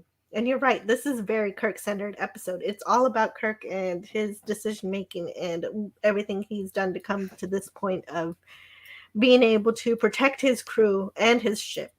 And nobody writes crappy side dialogue that locks them into a corner. They build out the Federation, what they know of, what we find out about it really well. And really, it makes sense. Yes. It all is very logical.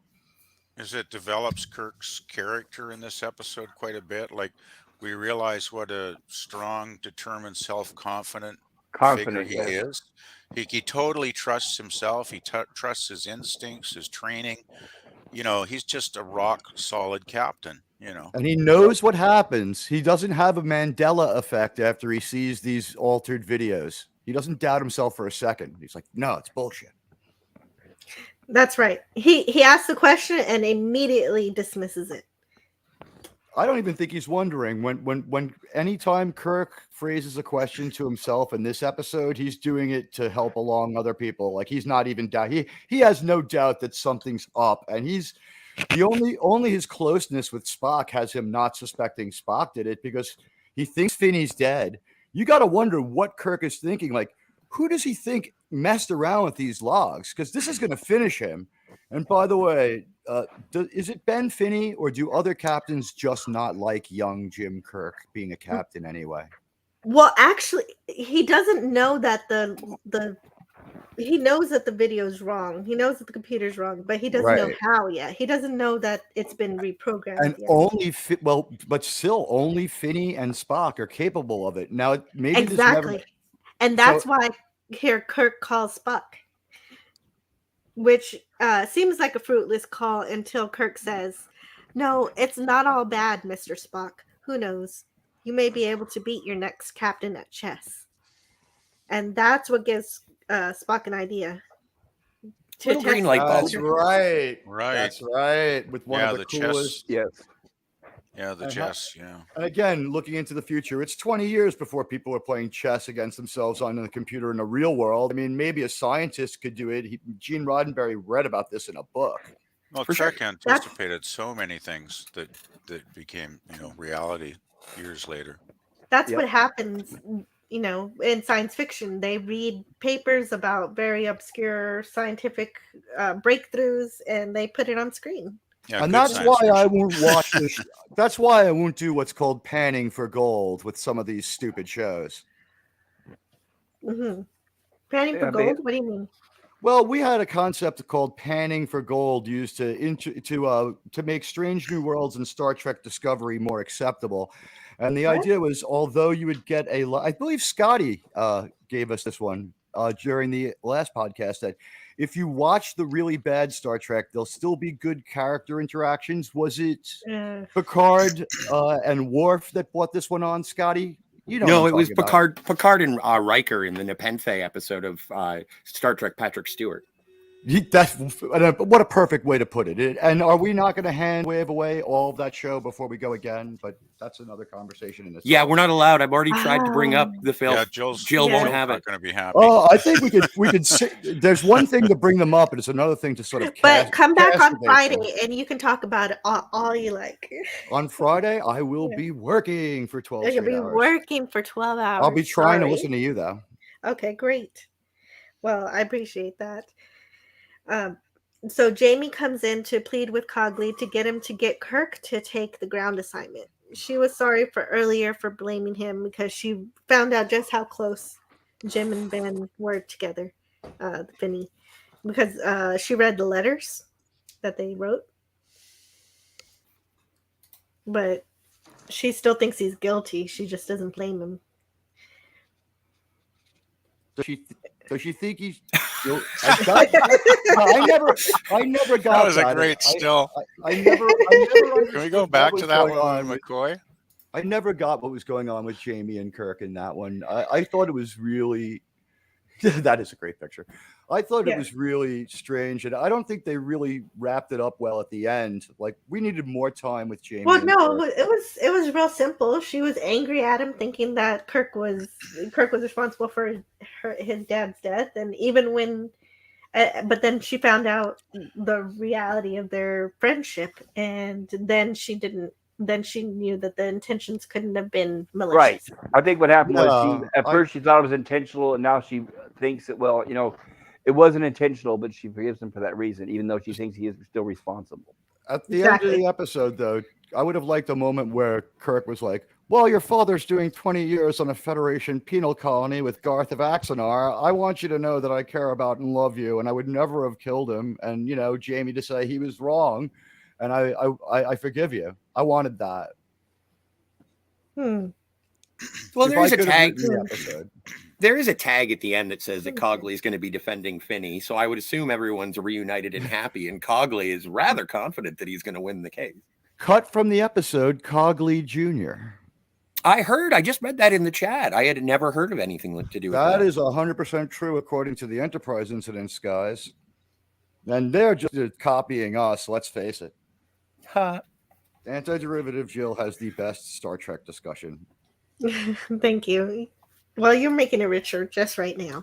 And speaking of which, by dragging it down random rabbit holes about broadcasting history. Well, I actually am interested in history of all kinds, so I don't mind now and then. I would have had the TV where I could watch the New York Yankees in color. It looks like McCoy's having a stroke or something. I know. The look on McCoy's face when he catches Spock playing chess is so priceless. That's a classic. Yeah, what is going on with DeForest here, huh? Was this? Did you clip this right out of the episode? Is he just in a weird motion, or this is a bad picture of DeForest? No, I love it. I think it's hilarious. Jill picks the best clips. She really does. This was supposed to be the shot that I got. Kapla, bird of prey. Good to see you there, sir. Yeah, Kapla to bird of prey 5. Kapla. Has anyone noticed that DeForest never has normal body language? He's always awkward and sort of in a strange, like his face is always asymmetrical, and he keeps his body asymmetrical. I think it was a choice.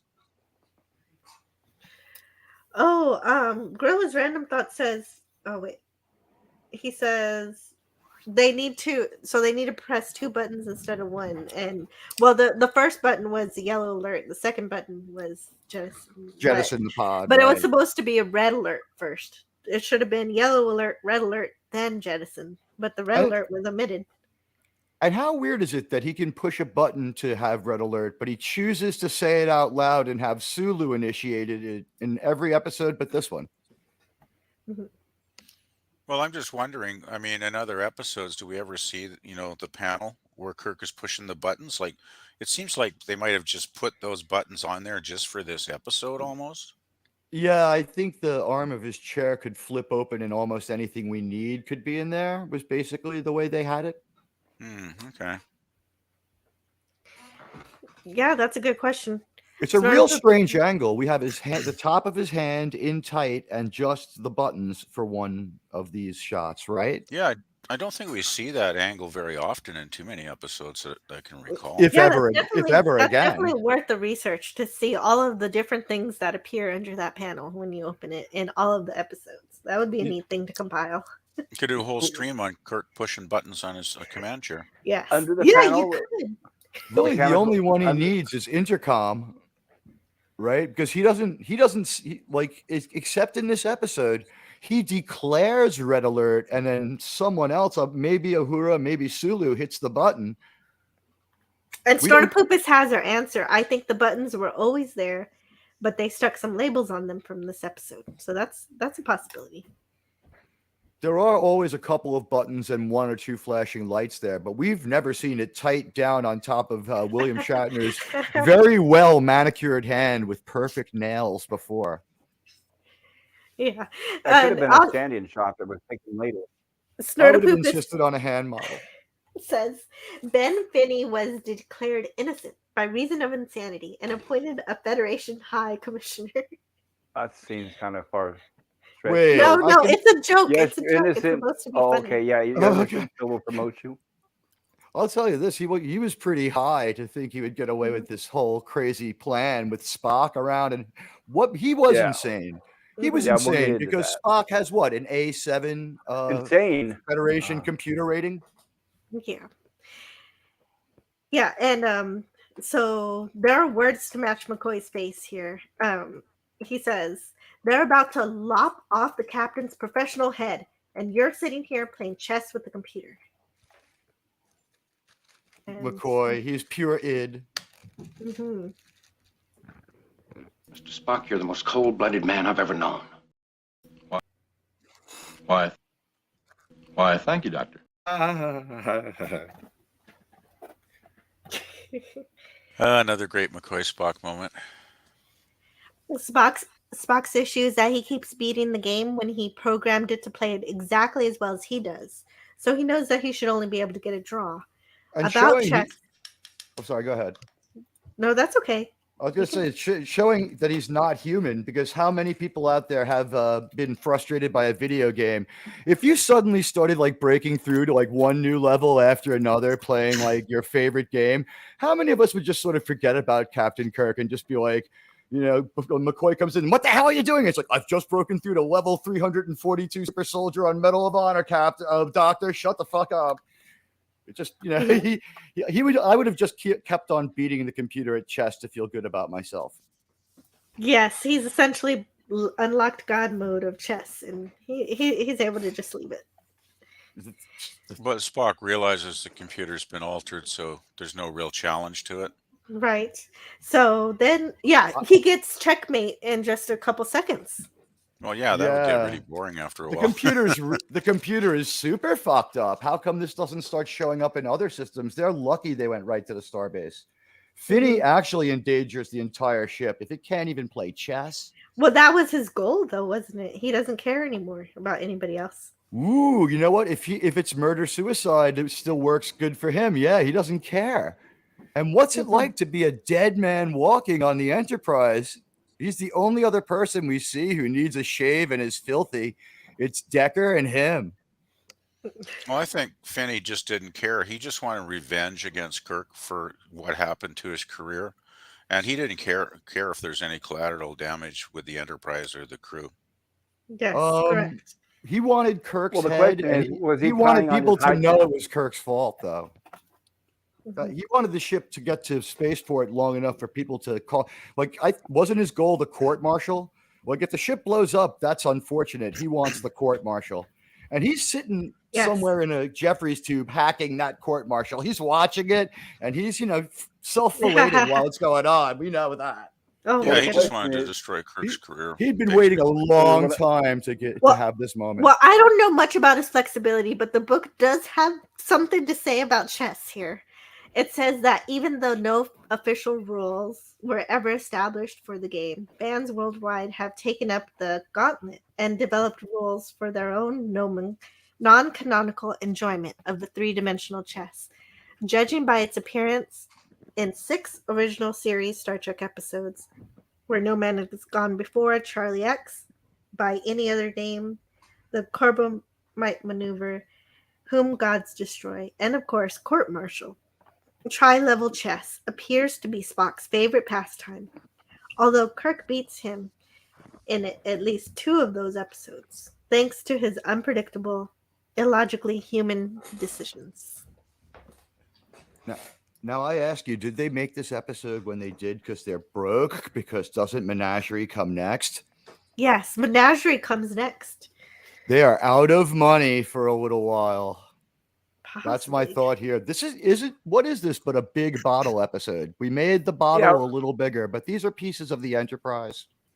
Yeah, we kind of covered this at the beginning. A mandate came down from NBC. They had to cut budget. Thing is, I wonder though, even though it is a bottle episode, like there's a lot of different sets. It's a big bottle. And I'm thinking, man, even if they were sets they'd previously used, they kind of had to redress them to make them look, original in this episode. That must have cost a few bucks. It does, but it saved money. There was no location shots, which is where Mission Impossible ate up a lot of money with a lot of their location shots.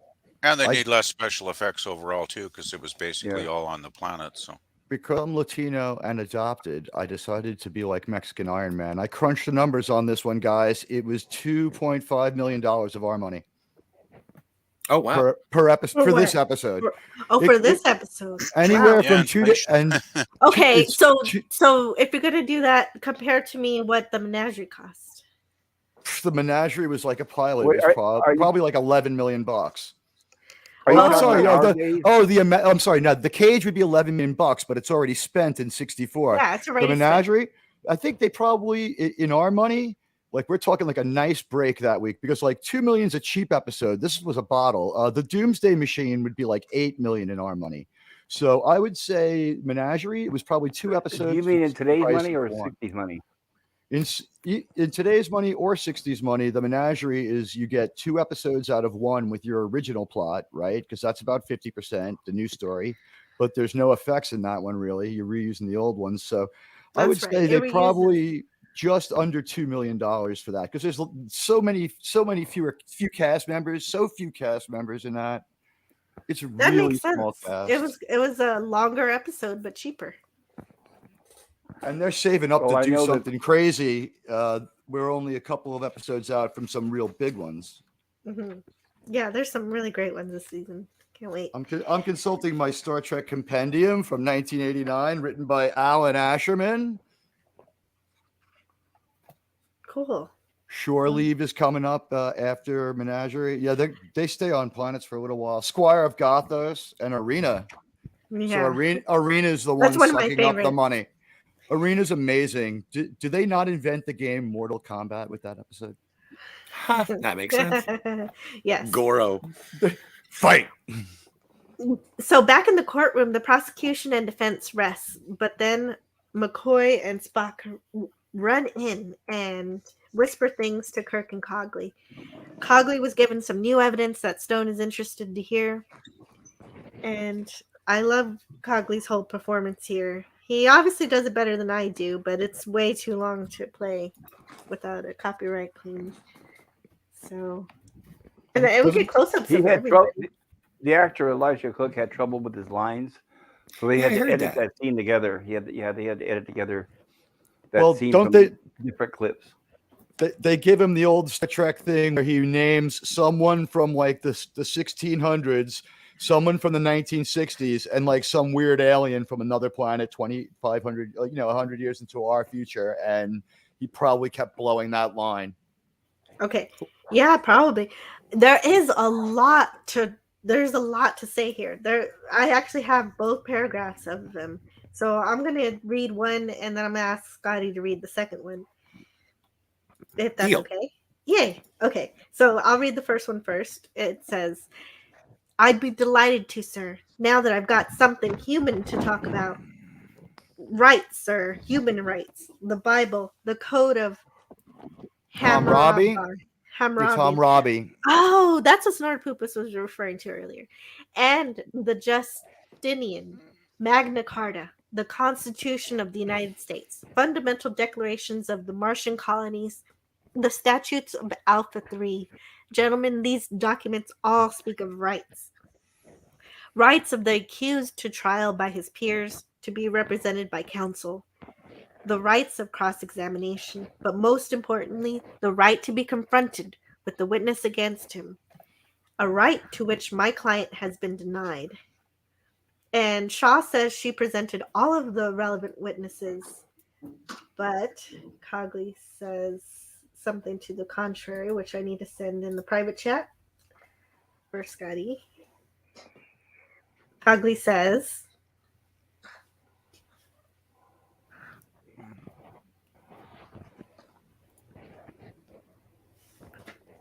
Oh, it's there. I'm just waiting for you, Scotty. Is it there? Okay. Yes, it's there. Cogley says, "All but one. The most devastating witness against my client is not a human being. It's a machine, an information system, the computer log of the Enterprise. Can ask this court to adjourn and reconvene aboard that vessel. And I repeat, I speak of rights. A machine has none. A man must. My client has the right to face his accuser, and if you do not grant him that right, you have brought us down to the level of the machine.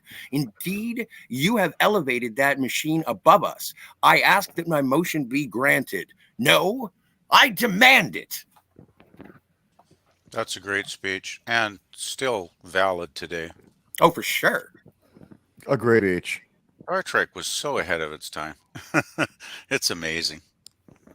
Now, what are... In the name of a humanity fading in the shadow of the machine, I demand it. I demand it! That's what I wanted. I like it. That speech is great.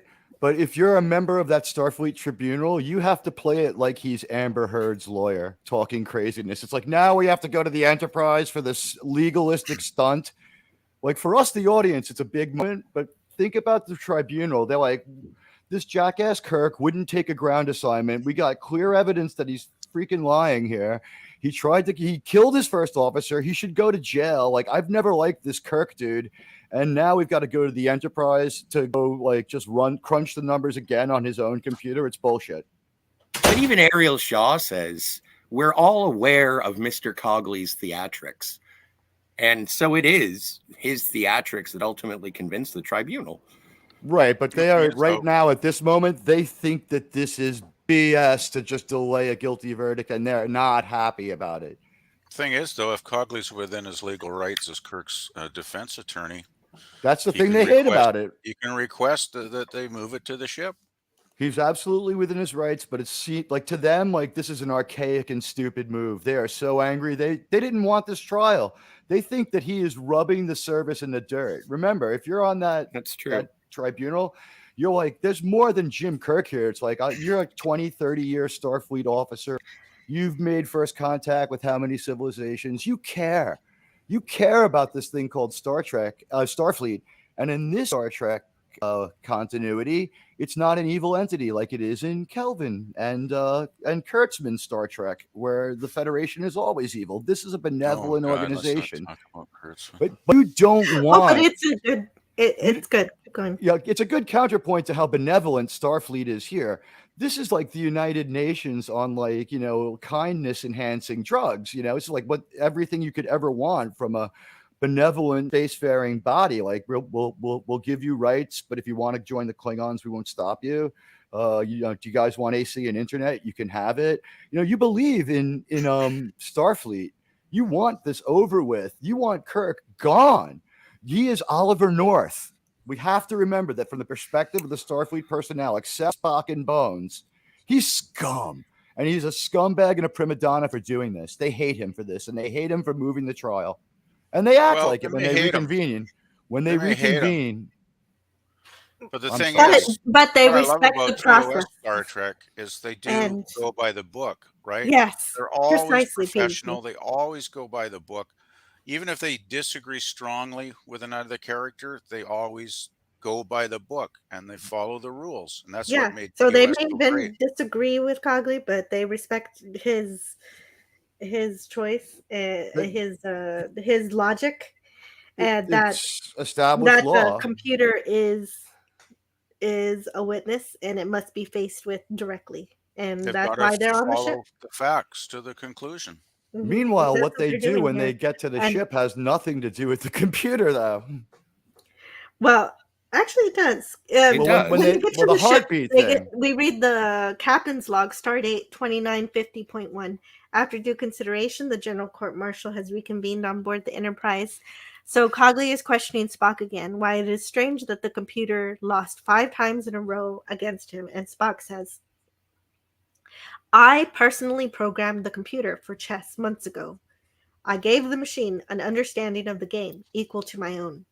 The computer cannot make an error, and assuming that I do not either, the best that could normally be hoped for would be stalemate after stalemate.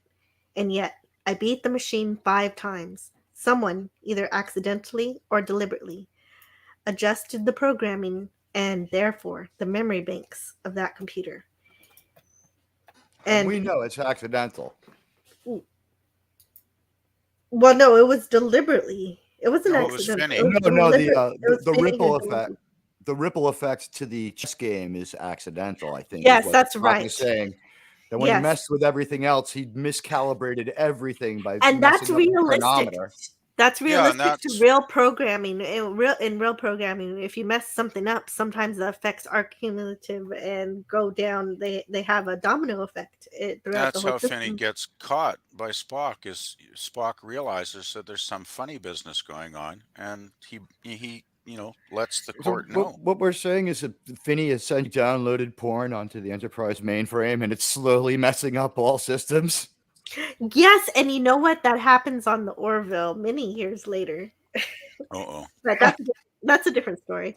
And Cogley asks who could have altered the program, and Spock said it could be the captain himself or the records officer, Ben Finney. So Ben Finney is dead. Cogley asked Kirk about how he used a Phase 1 search to find Finney. When Cogley asks, is it possible that Finney was just hiding? And Kirk has not thought of this before, as it's surprising to him as a possibility. There's a surprise look. Given that they're going to do a search, which they're doing, which requires the absence of all personnel, except for the court members and command crew, and everyone else has to stay in the transporter room. And for added pressure, it seems that Kirk is leaving the ship on impulse, which puts the ship in danger of losing orbit and decaying into the planet's atmosphere. And Kirk hopes to be done before any of that happens. And this part of the episode is kind of intriguing. It's interesting. Kirk says, gentlemen, this computer has an auditory sensor. It can, in effect, hear sounds. By installing a booster, we can increase that capability on the order of 1 to the 4th power. The computer should bring us every sound occurring on the ship. 1 to the 4th power is still 1 times 1. You probably know that it's 1 mathematically then, Jill, I imagine. Right. In hindsight, they theorized that William Shatner may have flubbed the line. I think it was supposed to be 1 out of 10, is what a lot of people think. Yeah, my I don't know why I just started actually calculating that. I only noticed that just now, that is mathematically stupid. Yeah, it doesn't make any sense. I had a feeling that might not be totally correct. Okay, You well, could do that's a whole fun to find episode out. on that, Jill. Well, Okay, so we I wonder the poor by the fellow. way, we very quickly here given measure of a man birth because we just proved a machine has no rights. That's it. They oh, brought well, they blew okay. right through the Yeah, but the computer's right to computer on the defend Enterprise itself. isn't sentient. Well, just I'm just looking back at the chat and Cogley's speech, and I'm seeing how they kind I of mean, it could have been the they seed for brought the that theme idea, I home. suppose. Well, we've just established one legal thing here, that but for sure this machine has no rights, and they go there, and when they field test it, and they do say after due consideration. So after he suggests they go to the Enterprise, everyone scoffed at it for a while. Well, they're saying the machine has no rights because the machine has not been shown to have sentience. I Like, think there was a that's- cut scene or something here because honestly, they make two allusions to how they had to think about whether or not they should even go to the Enterprise. He says they had to consider it. And then, when they very quickly just take Spock's word for it that the computer's corrupted. I mean, I guess in real life they would have bought Well, in they a do. parallel. They should have bought in a parallel tech in real Well, life. because Vulcans it's don't TV. lie. Oh, excuse me, Vulcanians. Nice. They can be wrong, though. Yeah, they can't be wrong. But it does follow the scientific process. Like, okay, I've identified the issue. There's a problem. There's a malfunction with the computer. I need you to be here to see that there is a problem with the computer. And they not go, only well, that, there's a problem with the programming. Somebody has altered it. Yep. Yeah. So therefore, so we go and why? I'm just saying they thought that Cogley was crazy asking them to do it. They make mention of it twice. I just think that it's kind of important, and we can move on with that. Yes, and Snortopoopus says exactly what I was thinking here. I guess the problem here is that that it actually well, he says one of the things I mentioned, but another thing I mentioned is that this device that they're using to increase the sound, for me, it would also increase other sounds besides heartbeats. Just turning off the engines, I don't think would eliminate every sound. So how it picks out just the heartbeats, I'm not sure, unless it only picks it out from organic life. There are no moving parts on the Enterprise making any noise. And yeah, right. And so since even if it does only pick out organic life, that would mean that it's using a life form scanner, which we know that is already on the ship. So why do we need to do it again? So here, Snortopoopus says, it seems that the internal sensors could just detect life form that can't be accounted for. And boy, does the internal sensor feed out ever sound like a bass guitar playing octaves through a chorus pedal, huh?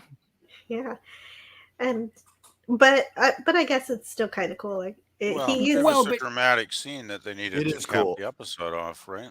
Like we've already established that Finney changed, he changed sensor logs. The visual sensor logs have been changed. He may be able to, if he's got a hiding spot on the Enterprise, he may be able to isolate himself from internal sensors. But that could have been taken care of with one line. They could have said the sensors don't sense any other. Here's the thing: they didn't have the foresight enough to say, and we've put a filter on this app. They were close with the computer stuff. They didn't have that.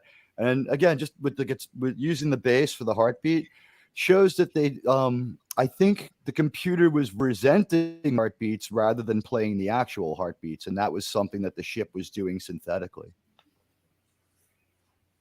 Otherwise, we'd have heard just thump, thump, thump, thump. It was more musical and different. It was very cool what they do with the cacophony of sounds, and as they neutralize each one.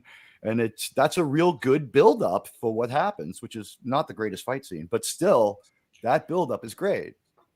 Yeah, Dr. McCoy uses his white sound device to mask out each person's heartbeat so they can pinpoint where Finney is precisely. And they find that he is on B deck near engineering. And Kirk goes to confront him with the phaser once he figures that out. that is the weirdest thing. Why wouldn't just a few people go with him? Why wouldn't you beam up a security team? They're like, wait, nope, we need maximum drama here. Just have Kirk. No, he's just like, this is my fight. Before anyone can think of anything, Kirk is in that turbo lift and just out of there. It's like, like we haven't even dismissed. You're still on the stand. Yeah, let's give the defendant a phaser. Right? Faces accuser. I'm not only going to face my accuser, I'm going to beat the tar out of him. Oh, God. That is a good point. Well, it is classic All Star of those Trek. points. Captain Kirk is glad to hear that Finney is alive, but Finney rejects the sentiment entirely. And we finally we finally get to see him as he jabs the phaser into Kirk's back. I just say he's great because he gives off pure brokenness. This actor does a great job. He's broken, and now he's broken bad. Yeah, he looks like a guy that's gone over the edge a few degrees for sure. You're right. I agree. He's been snorting some kind of engine fluid or something down there. Yeah, the fumes have made him insane. He left that thing open. He was getting high off that feed of protons or whatever it was. Possibly. That is a good imagination you have.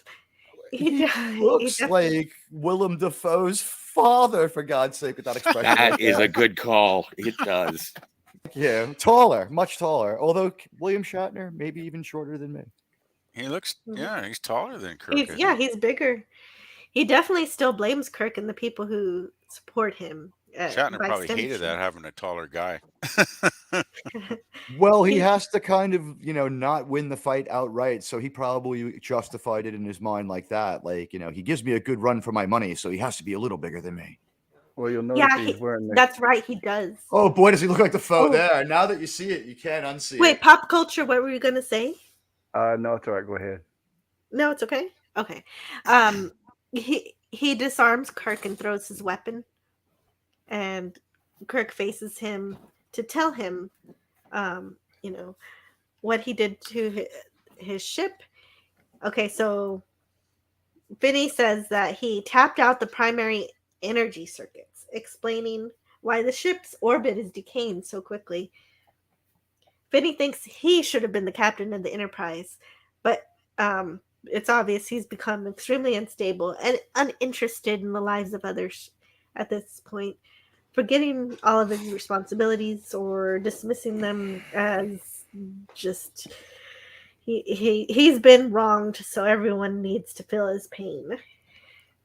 Question. Yes. Did we ever find out what Ben Finney's rank is? Yes, he's Lieutenant Commander. Oh, he's Lieutenant Commander. Still incorrect stripes, though. Well, he can't be junior grade Lieutenant Commander. He's a full-on Lieutenant Commander, but they mentioned he lingered at the Academy a real long time. I'm willing to bet that once the jig was up on Finney, a lot of people had to admit, well, if anybody was going to go nuts, it was him or Merrick. Well, he's got the same stripes as Spock. Yeah, he's the same rank as Spock then, Lieutenant Commander. So the stripes are correct for now. At this point in Star Trek history, not in this very episode. In this very episode, everybody's telling me that, and I believe you. But in this episode, they call him a lieutenant commander, whether that's right or wrong. But I doubt it's Chad. Chad is definitely right. The fans will definitely be right. Well, no, I'm just saying. But also the visual representation of the rank insignia on their cuffs.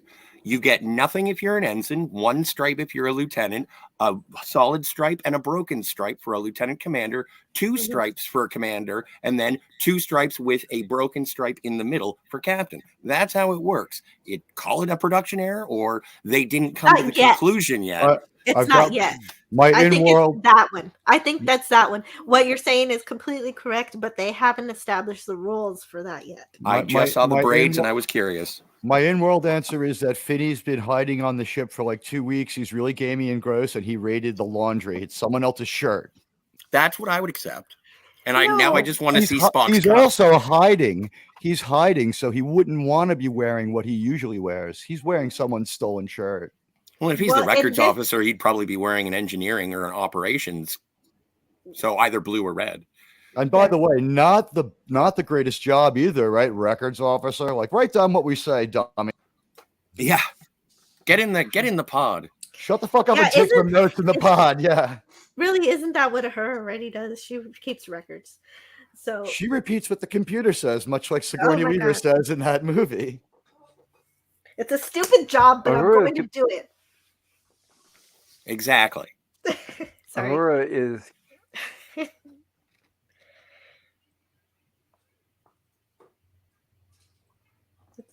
pop culture? I was going to say Aurora is communications officer. Yes, she is communications officer, but on missions she records things with her tricorder. Is what I was saying, going for. And Sort of Poopus says Finney is a lieutenant commander. Spock is said to be a lieutenant commander in this episode, but they are both wearing full commander stripes. But McCoy is a lieutenant commander and is wearing one stripe and a broken stripe. Yeah, it's insane that he's funny. kind of the executive officer of the Enterprise when he's a doctor. That's like a one weird chain of command. Mm-hmm.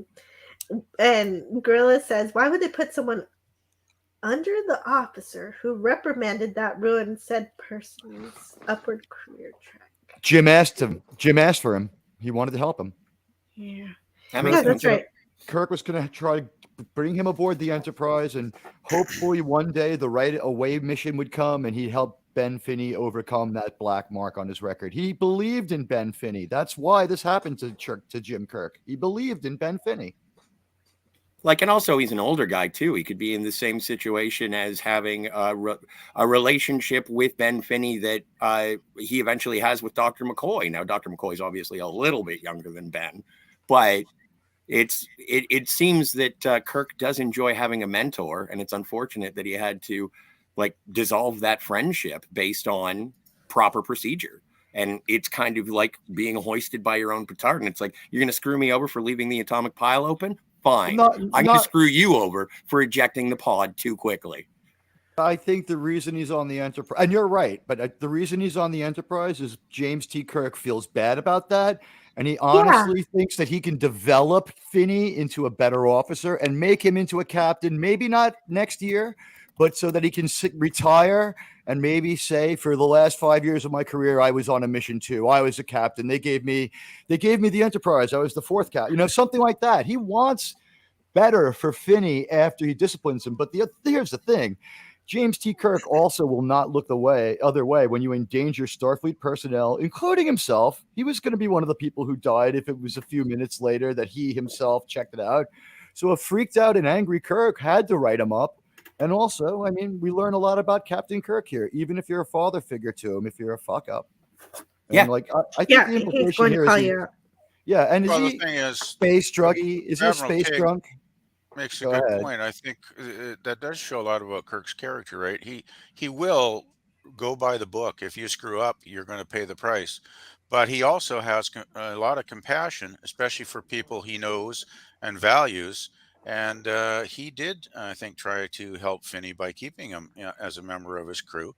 And he probably did hope that Finney would, get his act together and actually, believe that Kirk was the best person to bring that out in him because he knew him, and he was, the supreme confidence and optimism of Star Trek just coming out right here in this cynical moment.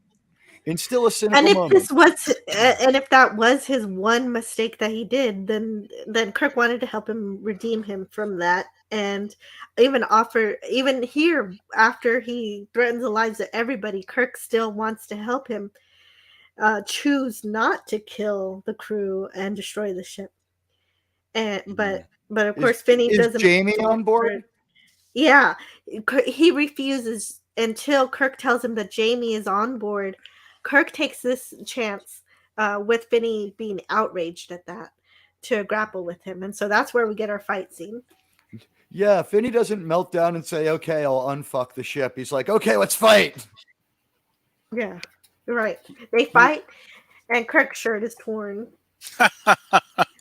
By the way, right in the same area where he fights Khan, we're going to have a fight in the same place. We see a few fights in this wrestling ring-sized area of the ship. And we also see Kirk's double here, fighting. And And Finney swings a wrench around. Oh, they get right on the ground. There's the wrench. Yikes. But for a bottle show, look at the set behind them. There's some great 50s fighting. This was not just a judo chopping down. They kind of really fought. They sold this fight for what it was. Oh, I always loved the Star Trek fight scenes. When I was young, my friends and I, when we were teenagers, every week we'd watch Star Trek and we'd spend hours talking about the crazy fight scenes. It was so much fun. I mean, I think Star Trek still has some of the best fight scenes. Well, if somebody has a better description of this fight scene than I do, I wouldn't mind. But here, Kirk punches his lights out. That's good enough for me. Yeah. Did anybody do a count of how many times Kirk got his shirt torn off? I haven't yet. I'm sure someone has. I don't know. Another stream idea, Jill. Does anybody remember the episode to know well enough to remember if does Kirk get caught up in punching the shit out of Finney? Does he get lost in it, or does he snap back into reality? He just wants to fix the shit. He just punches him out, and then when Finney comes to off camera, he tells Kirk where he sabotaged the primary energy circuit so Kirk can go fix it. So he doesn't get into a fit of rage or anything like that. I guess Kirk is the one who fixes it because Scotty's nowhere around. And Kirk fixes the issue by pulling the cables out. And Finney relents just because really his daughter's on board. That's exactly right. Yeah. Otherwise, he probably that was a smart move. That's why I say there was like one more scene with Kirk and Jamie. And that's why Cogley had to step away to go get Jamie. I have to pee while everybody is facing danger. I'm just gonna beam back down to the starbase for a minute. Yeah, well, no, to go get Jamie. And the power returns and the orbit stabilizes.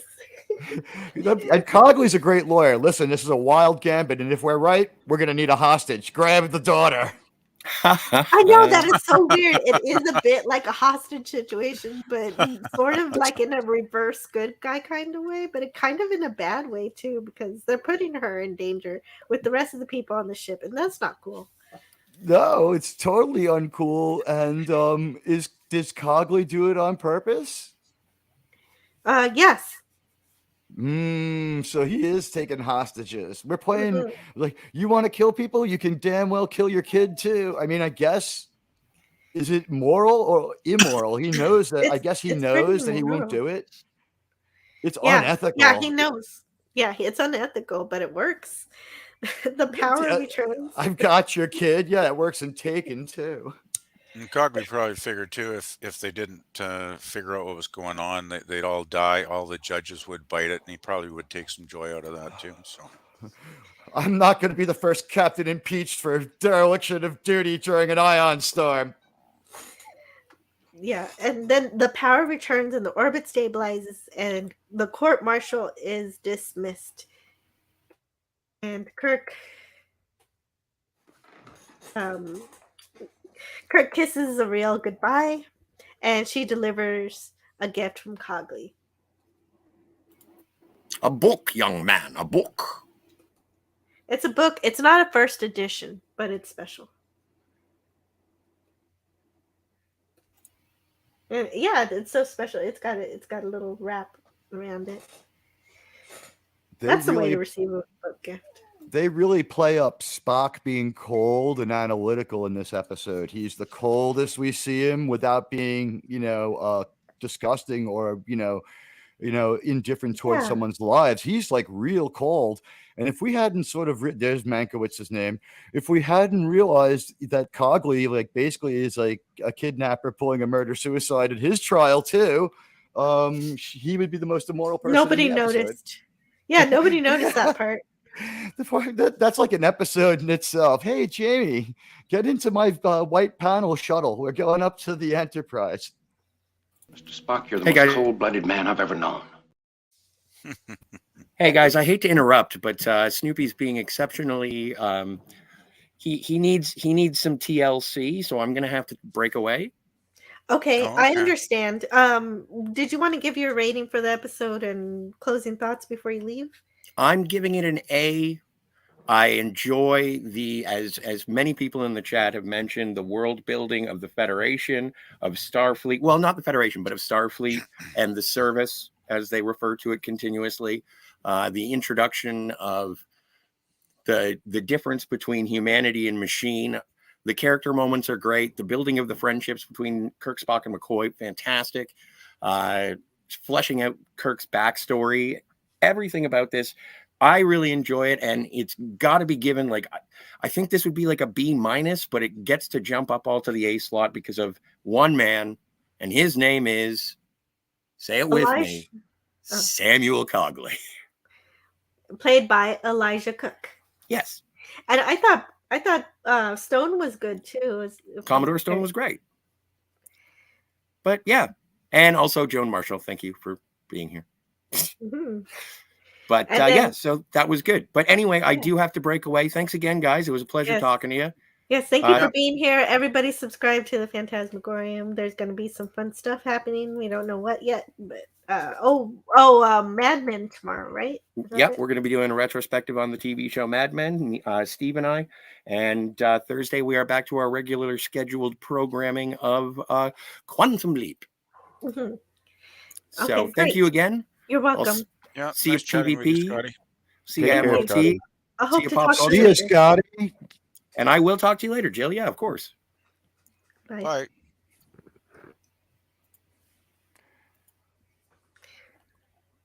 And did you update your icon in the corner there? Is the Enterprise now moving faster? It's no, very it's cool. the same. Is it the same one? Yeah, it's the same. The whole show. So I'm just going to read the names of the actors. I don't know anything about them, but I should, right? But I don't. Vinny was played by Richard Webb.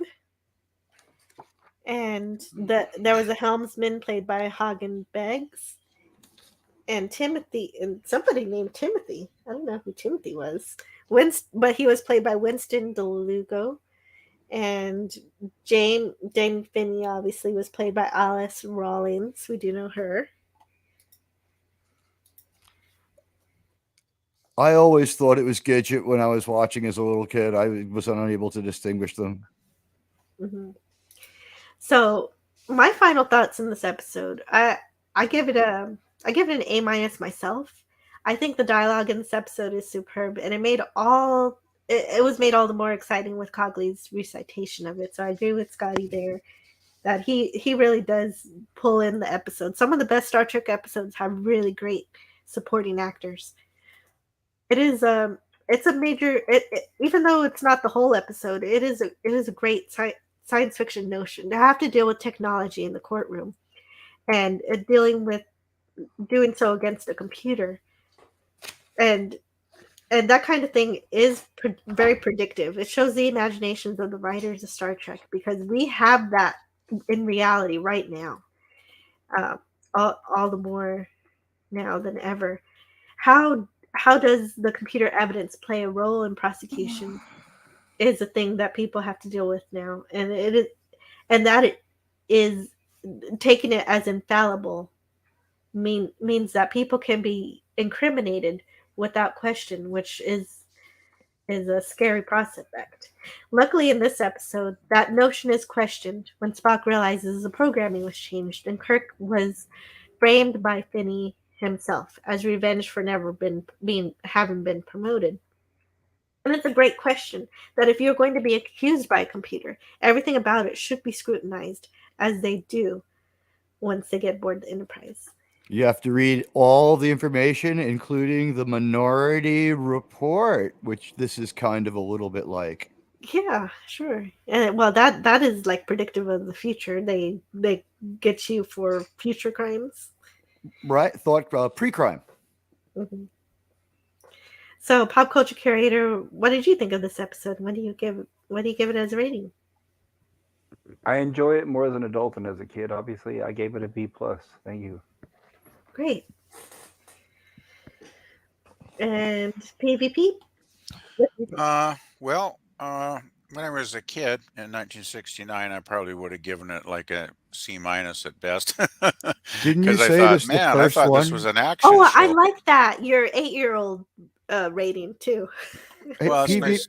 PvP, this is the first one you ever saw, right? Very first episode I ever saw, and I guess it was probably September of 1969 when it went into syndication on my local channel. And I'd heard so much about it, right? I'd heard, oh, it's action, it's adventure, and then I got a courtroom drama, and I'm thinking, what the hell is this? Perry Mason in space?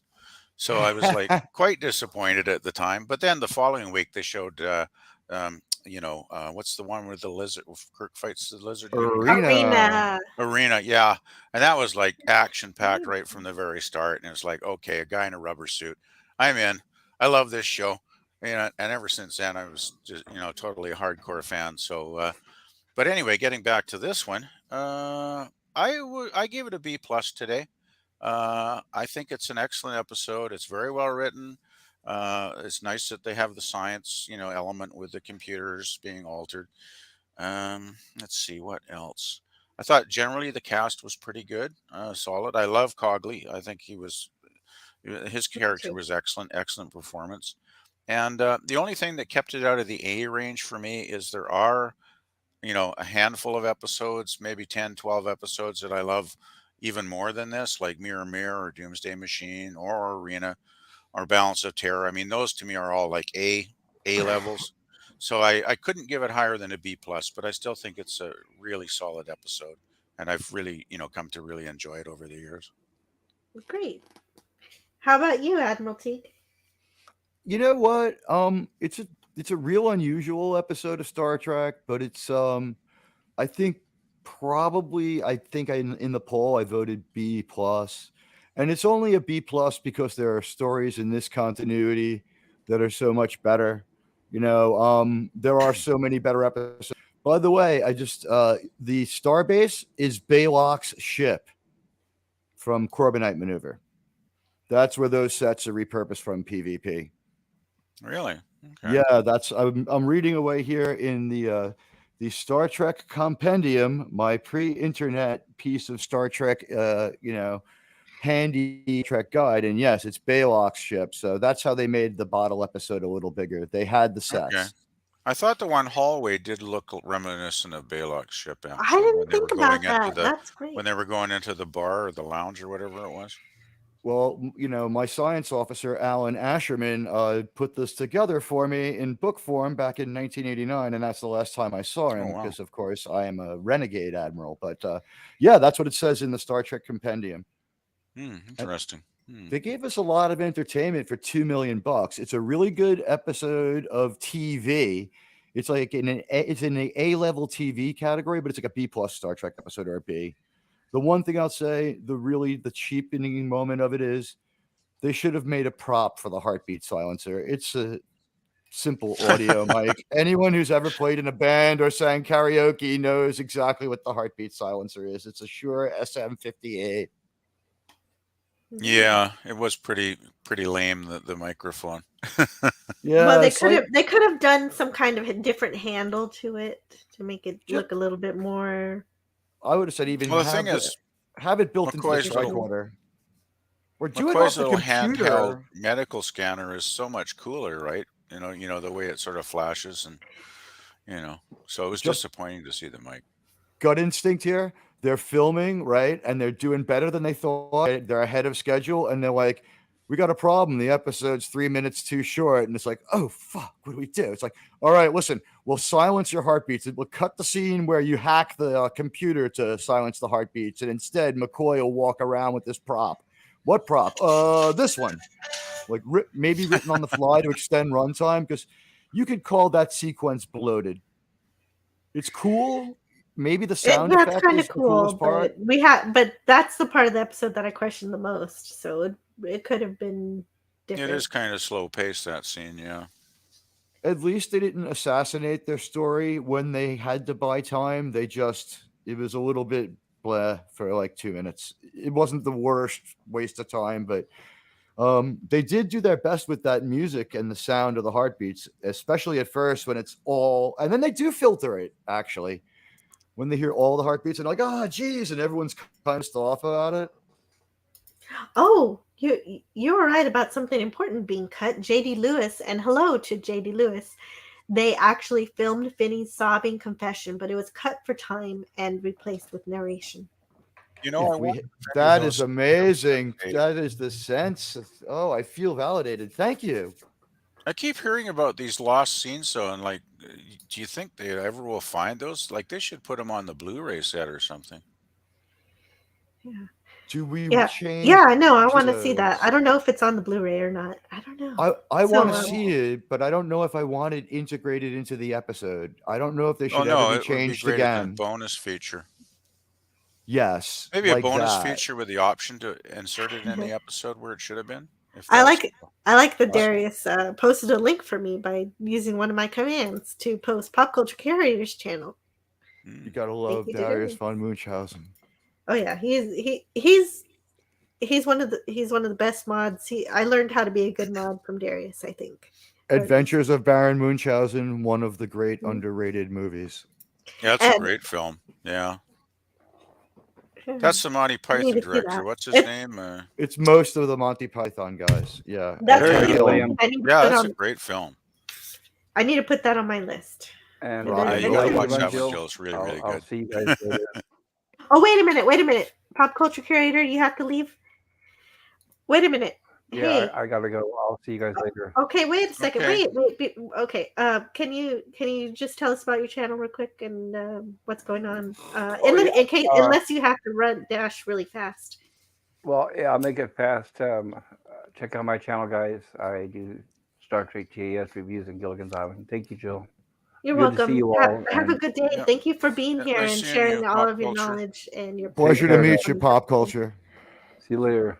Yeah. See ya. Okay, and then we're gonna go back to normal. And Herc 130 says, Scotty is so much smarter than he looks. Well, I think he looks smart too, but I get it. It's what he portrays. Sometimes he acts like he isn't smart, but he is. But that's true. Well, Scotty's a passionate individual. So. He is definitely very passionate.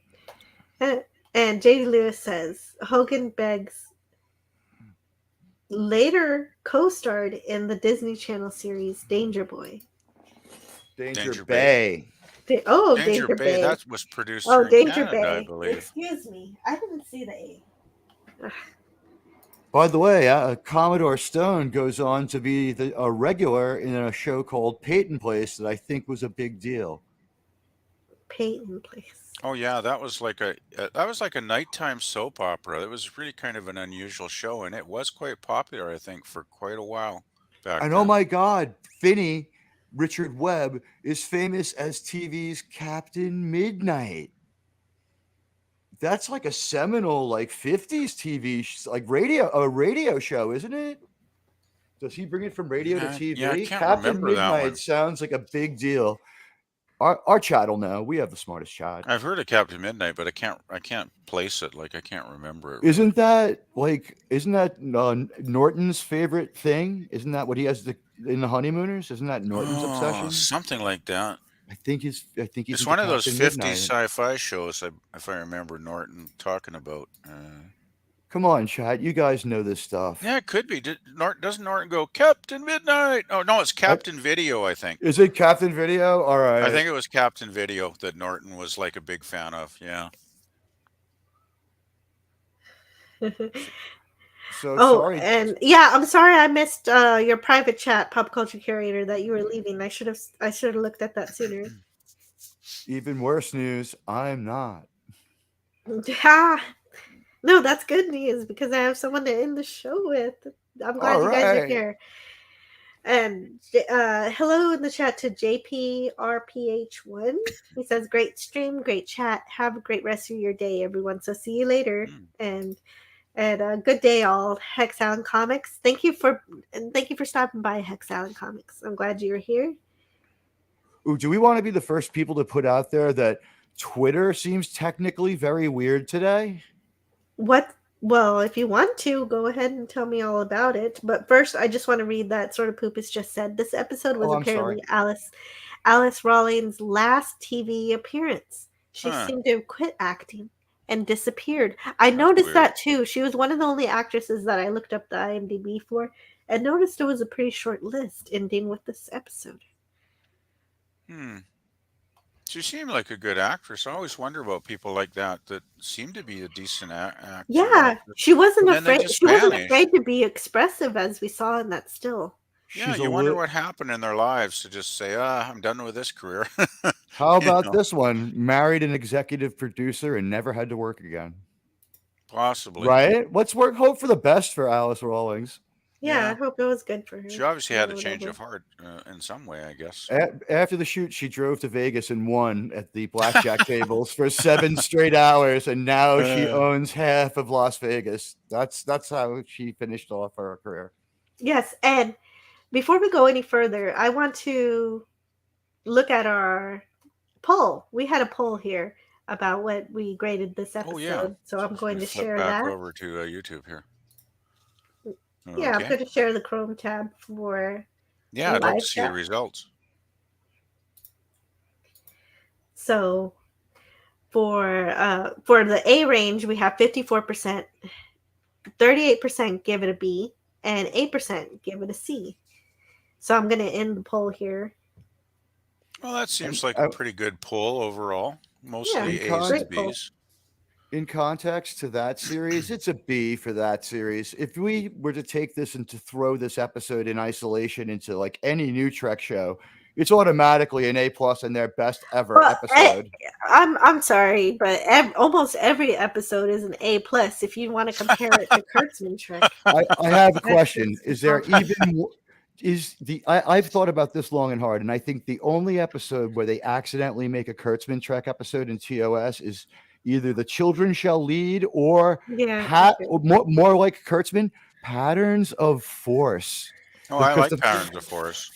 Well, it's got all the Kurtzman stuff, right? It's the Federation is actually the problem in that episode because the Federation guy goes crazy and starts playing God. Patterns of Force is the Nazi world, right? Yeah, but you got Omega Glory and you got the one with the gangster world too. So it's not the only episode where you were the one that bad mentioned people in the Federation doing stuff. You were the one who mentioned that was the idea for second pilot. Yeah, Omega apparently Glory. Roddenberry's 3 choices were Where No Man Has Gone Before, Mud's Women, and Omega Glory. And luckily the network picked Where No Man Has Gone Before, which probably saved the series because I think the other 2 probably would have bombed as pilots. Oh, that proves that Gene Roddenberry still did drugs. Oh Yeah. well, I'll have to evaluate those episodes and to see how I feel about that. But They're I not doubt terrible, that but they get down to Omega the Glory lack of might have torpedoed the entertainment whole value. thing. Yeah, I think it would The have. Omega Glory might have, if that hadn't happened later on, might have torpedoed the whole thing. It's I do agree Glory that was ridiculous, really. that shouldn't be the pilot. I'm glad it wasn't, but it is kind of cool to hear Captain Kirk read the Constitution. That's how I learned it. Though, how Roddenberry, he was a genius at creating a fantastic series that's probably going to last for centuries, possibly. But when it came to writing actual episodes, his episodes that he wrote were some of my least favorite, quite honestly. He was a great collaborator more than a great inceptor Right. of ideas. He knew how to bring together talented people and figure out how to get them to work together to make something great. And that's how he created Star Trek. Yeah. And that's why we have to thank his addiction, right? Because maybe he was just being a lazy drunk and he's like, if I just leave these 3 people alone, they'll get this idea right and I wouldn't have to do any work. Because that episode cooks itself. Well, I guess. Hey, I want to see an upside to it, right? Yeah, Well, there's definitely an upside to Roddenberry. That's why we're here today. That's why I'm talking about this episode for 4 hours. Well, no, I mean even Or like 3 hours. an aspect of his life, like where maybe he was a substance abuser. Like who cares? Like he knew when to step away. This episode pretty much writes itself. Well, obviously a very functional one. So highly functional. Yeah. Well, obviously Roddenberry is an extremely intelligent individual. I mean, to come up with a concept like Star Trek back in the the early 60s or whenever when he started working on it, like there weren't many people thinking about transporters and warp drive and all the stuff he invented basically. So Isn't the transporter just because the saucer section landing every week was ruled to be Yeah. preposterous? Yeah, It was a it's too cost-cutting expensive. thing. Okay. Yeah.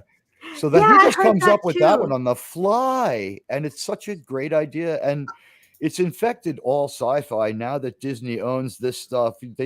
If you noticed in Terrible Loki, they just use the transporter and touching people and jumping into their transporter stream, not because they established it, because they own it, and people just know That what it sounds. is. Wait, People just who knew did? What show used that? of all crazy shows. Disney show Loki They uses use that. they Okay, they have a use the transporter. transporter. Okay, This they is what use the they have. transporter, but they touch each other to move around. So they No, combine. no, They it's touch not each other that. to. You can open up a portal, but someone else can jump into your Yes, stream. well, that's what I just. Yeah. Oh, Okay, I'm so sorry. what they did there is they combined the transporter from Star Trek and apparition from. Or wait, not apparition, but port keys from Harry Potter, because port keys you can set the object to go to another location. And the and TARDIS. you all touch each other, and you can go through that, go to that location. Also apparition too is the transporting in Harry Potter. So it sounds like Loki combined Star Trek and Harry. I don't know if I don't know if you have to touch anyone in Loki. You just basically you have your own little device, and you sort of open a sling ring portal, but you can go anywhere in time and space. So it's like a TARDIS transporter. But the thing is, when they do it a couple of times, when people initiate like the transport, they start to phase out, just like in Star Trek, and people are jumping into the other person's stream to follow them, like they do in Star Trek. Surprise incident. People are touching people while they're in transport to follow them, and they don't have to establish it because it's just people just accept it. It's become a mainstream sci-fi thing. Yep.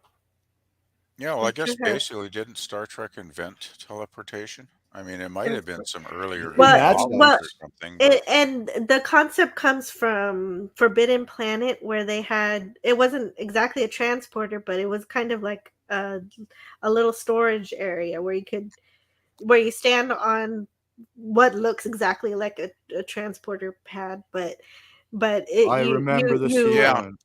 You Yeah, it was similar to the transporter. Wasn't it like an inertial dampener field kind of thing, so they wouldn't like get scrambled when they landed? Yeah, exactly. Thank you for describing it for me. That's exactly what it was. It was very Devo. They just kind of stand there looking bravely into the future while we hear some noises and see some flashing lights. I think Roddenberry probably took a lot of ideas out of Forbidden Planet, actually. No two ways about it. And Yeah, that was a great film. And actually, I have to step away for just a minute. So if you two can talk for just a minute, Pleasant Valley Picker. My new friend. It was so great getting to know you during the stream about Blade Runner. Well, Jill's off again for a minute, which does happen, it seems, with the family. Yeah, so this was your first ever episode of Trek being this one. Does it elevate the episode? Does it elevate the episode for sentimental reasons, or do you still think it's kind of nah? No, not really moved by it. Well, I like the episode. I mean, it's grown on me a lot over the years, because when I first saw it, I thought it was like, yeah, it was courtroom drama, and when you're a kid, courtroom dramas are kind of tedious. I was wanting, the action and adventure, which luckily they showed Arena the following week, so I was sold at that point. But I actually, as an adult, I watch it now and I think, well, this is really a great episode. It's really well written. It's an interesting story. I love Shatner's performance. I mean, all the stuff with Kirk, standing up for his rights, I think, is pretty awesome stuff, really. And then Spock, of course, using his logic to basically save the day. It's like, it's pretty damn good Star Trek.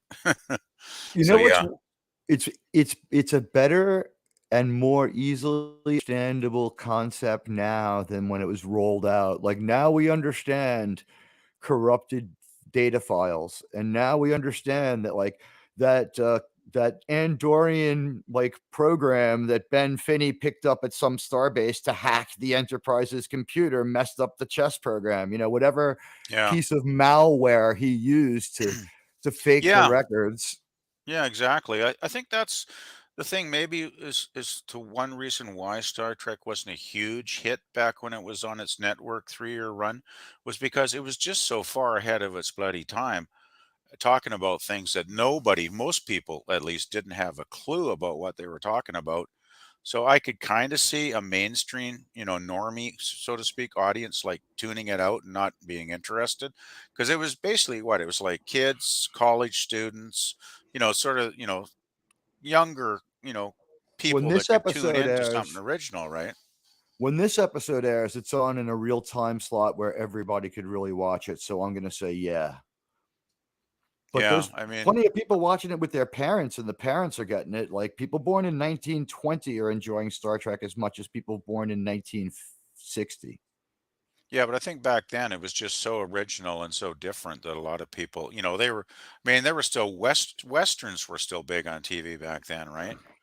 Yeah, but so there were a here's lot a of question. like more traditional folks that would have looked at Star Trek and gone, "This is weird."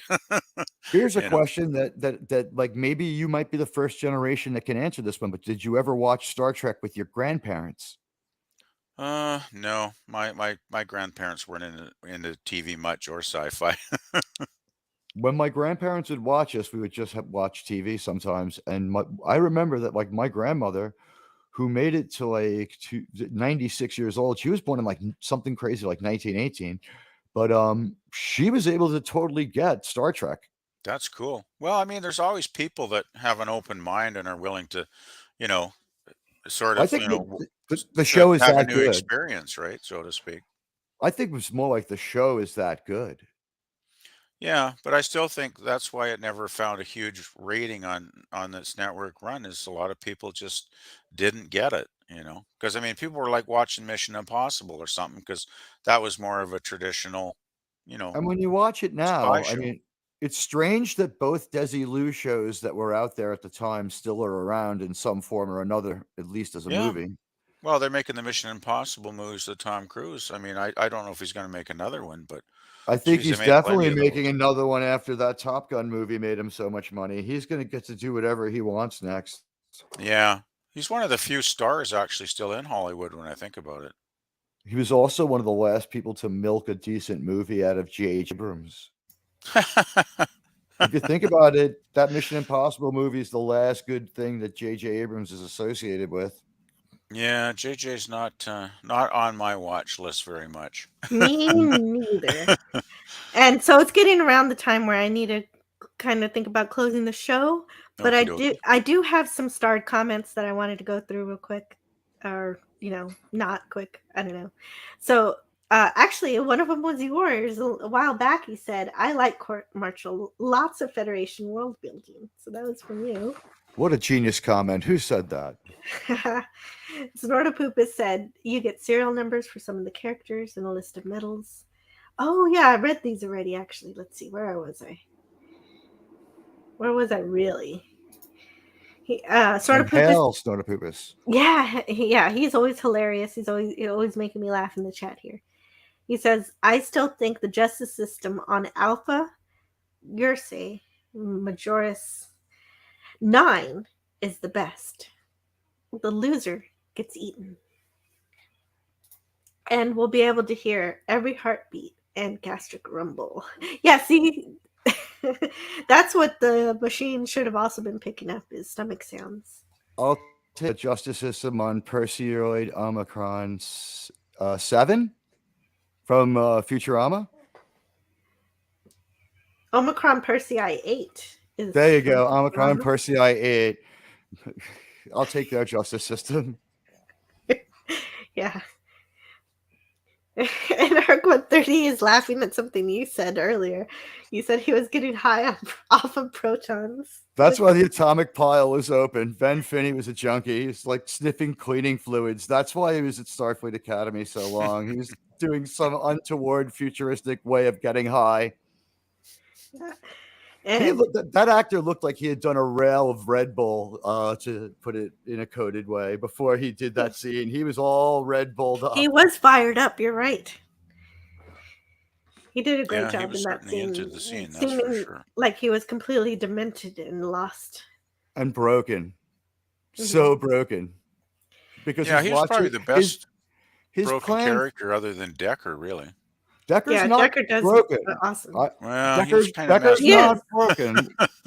He He's had his broken, moments.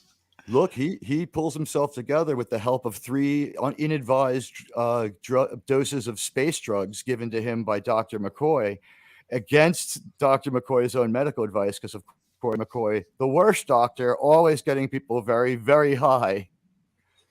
Yeah, but then he tries to take over the Enterprise and right, feed it to the and Doomsday Machine.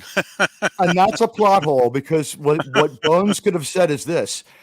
He's incapacitated. I just gave him 3 doses of space drugs. McCoy does have a great medicine chest of pretty interesting substances, But in the Doomsday Machine, he knows that he can't certify him insane because of whatever reason, but he can say for a fact, I just shot him up with so much space drugs, he shouldn't be able to drive a car or command a starship right now. McCoy couldn't write up his medical log because he hadn't examined him in sick bay, so that's why. But he had administered. Really he had administered 3 times an intoxicating level of space speed. He hit him up with space speed. Sorry. He hit him up with space speed 3 times. And the second time, McCoy is like, I don't know. And the third time, he's like, Jim. And he's like, we need to know.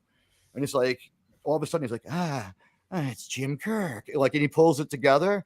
I mean, I would argue that Decker is so high in that episode that he beats up a red shirt pretty easily. And that guy's like 25 and Decker's like 50. And that was your preview for our review of the Doomsday Machine right here on Coming the soon. review of Court Martial. Snortopupus Cuber in the chat says, my tap dance explanation is that Spock was an acting commander awaiting confirmation of promotion and was permitted to wear commander's insignia. Oh, that's an idea. So it's a brevet promotion, as they call it. That makes sense. Mm-hmm. And I don't know, J.D. Lewis says a decade or so earlier, Richard Webb, who played Ben Finney, starred as the title character in the children's sci-fi series Captain Video. There you go. I think Captain Captain Video is Captain Midnight, as it's like some sort of copyright protection, like takes out one name and brings in another. I think it's the same show. Okay, I feel like somebody mentioned that earlier. Alexa, is Captain Midnight Captain Video? Got it. Captain Midnight. Here you go. No, don't do that. All right, my science officer doesn't know. Okay, thank you for trying. I guess when the Alexa doesn't know, they that was lost during the eugenics war. That information was lost during the eugenics war. Darn it. Snortopupus Cuber says, I think Kirk has always had his shirts modified with easy rip seams. And you can see it in the shirts he wears to fights. Mm-hmm. J. Lewis continued saying they actually filmed Finney's sobbing confession. Oh yeah, we did read that one as it happened. Okay, yeah, I need to see that later. I do want to see that if it was released. And Grilla's Random Thought says, gotta love my neighbor. He came and snowblowed my driveway after the snowplow was recovered. And I just shoveled and flipped off the plow driver. Wait, what? Oh, okay. I'm glad you got your your driveway snowblowed. Is it West New York by the Great Lakes? Because I know that's getting pummeled. Actually, I don't know where he is. Well, it's spelled neighbor with an O, not a U. So they're in this country. We know that much. Yes, that's right. He is American. I do know that much. Good luck with that. And J.D. Lewis gives this episode a B+, a great world building episode. And he had to leave. I didn't notice he was leaving. Well, goodbye, JD Lewis, if you ever listen to the rest of this. Well, correct comment, in my opinion, about the world building and everything. We find out a lot of stuff that we didn't really know before, and we see ships that look like the Enterprise, a few of them. Mm-hmm. Yeah, you see that in the opening shot. Do we ever see other captains before this? Another captain. Did we see another captain before The next, this? because we're getting another. remember. We're getting 3 captains next hike, and the Starbase commander, who's on the same level as Cisco, so captain. Mm-hmm. He's Hey able to guys, I sit just in the looked up captain's Captain tribunal. Midnight and Captain Video. Right. Captain Midnight was a radio show that aired from 1938 to 1949 on the radio, and it did have Richard Webb as the captain. And Captain Video was a 1950s TV show, so they are 2 different series. But one ends when the other begins, like very much the same. Like 49, one ends, 50, one begins. It's possible that maybe Richard Webb left one to do the other. There's some cross association. Richard Webb's not listed as starring in Captain Video at all. And it was actually, let's see. Can you imagine? They did. One did end in 49, and the other started in 49. Maybe that's a coincidence, but I don't see Richard Webb listed in Captain Video at all here. We'll know when we reconvene because we'll all be wikiing. Mm-hmm. Anyway, though, I just thought that's interesting. The one that was a is really radio show, one was a interesting. TV series. Yeah, thank you. JPRPH1 says A for me. I always found it very interesting that Benny was alive all along. Samuel Cogley was a great character. Yeah, this is a decent detective show too, or courtroom procedural, whichever you want to call it. It's a good episode of Perry Mason. Both. And he also says, I have to say, when I was 6 years old, when season 3 of TOS aired, and so many of the episodes that people knock were among my favorites. And I remember playing the plots out from week to week. Nice. That's Yeah, lovely. I think season 3 doesn't get enough love because even though there were a lot of really weak episodes, there were some really great ones too. So yeah. I always kind of thought season 3 wasn't as bad as a lot of people think it is. I'm just thinking of William Shatner's opening in for this episode could have been in the 23rd century. Starship captains are kept on their toes by the records officers. This is their story. Dun, dun, dun. And Hexalon Comics says Doctor Who had the transmat since like 1965. Is that a Forbidden Planet reference to the to what they were using? I'm not. Well, Forbidden Planet's 56, so maybe. I don't know. Yeah, Forbidden Planet trumps pretty much all other sci-fi references when it comes to at least on screen, right? Yeah, it was one of the better 50s sci-fi films sure. It's my favorite. It might be the first one of my favorites. It might be the first truly modern, like sci-fi vision, like very creative. And where the aliens, so to speak, right? Like it's our Navy going to other planets. Yeah, it's a genius movie. We are absolutely, the intruders in that movie. Yeah, we're the ones going to a different planet and like having our way with it. And maybe what we do to the creature comes down to like a tag and release program. I don't know. Yeah, that's a good thought. But Todd Michael says, started streaming 3 hours ago. Yeah, and Scotty was here for a while, but he had to go take care of Snoopy. Oh, yeah, and I came up with an answer to Scott's question last week of what is a truly embarrassing Ridley Scott movie, and I came up with the answer. Prometheus. Jeez, you read my mind.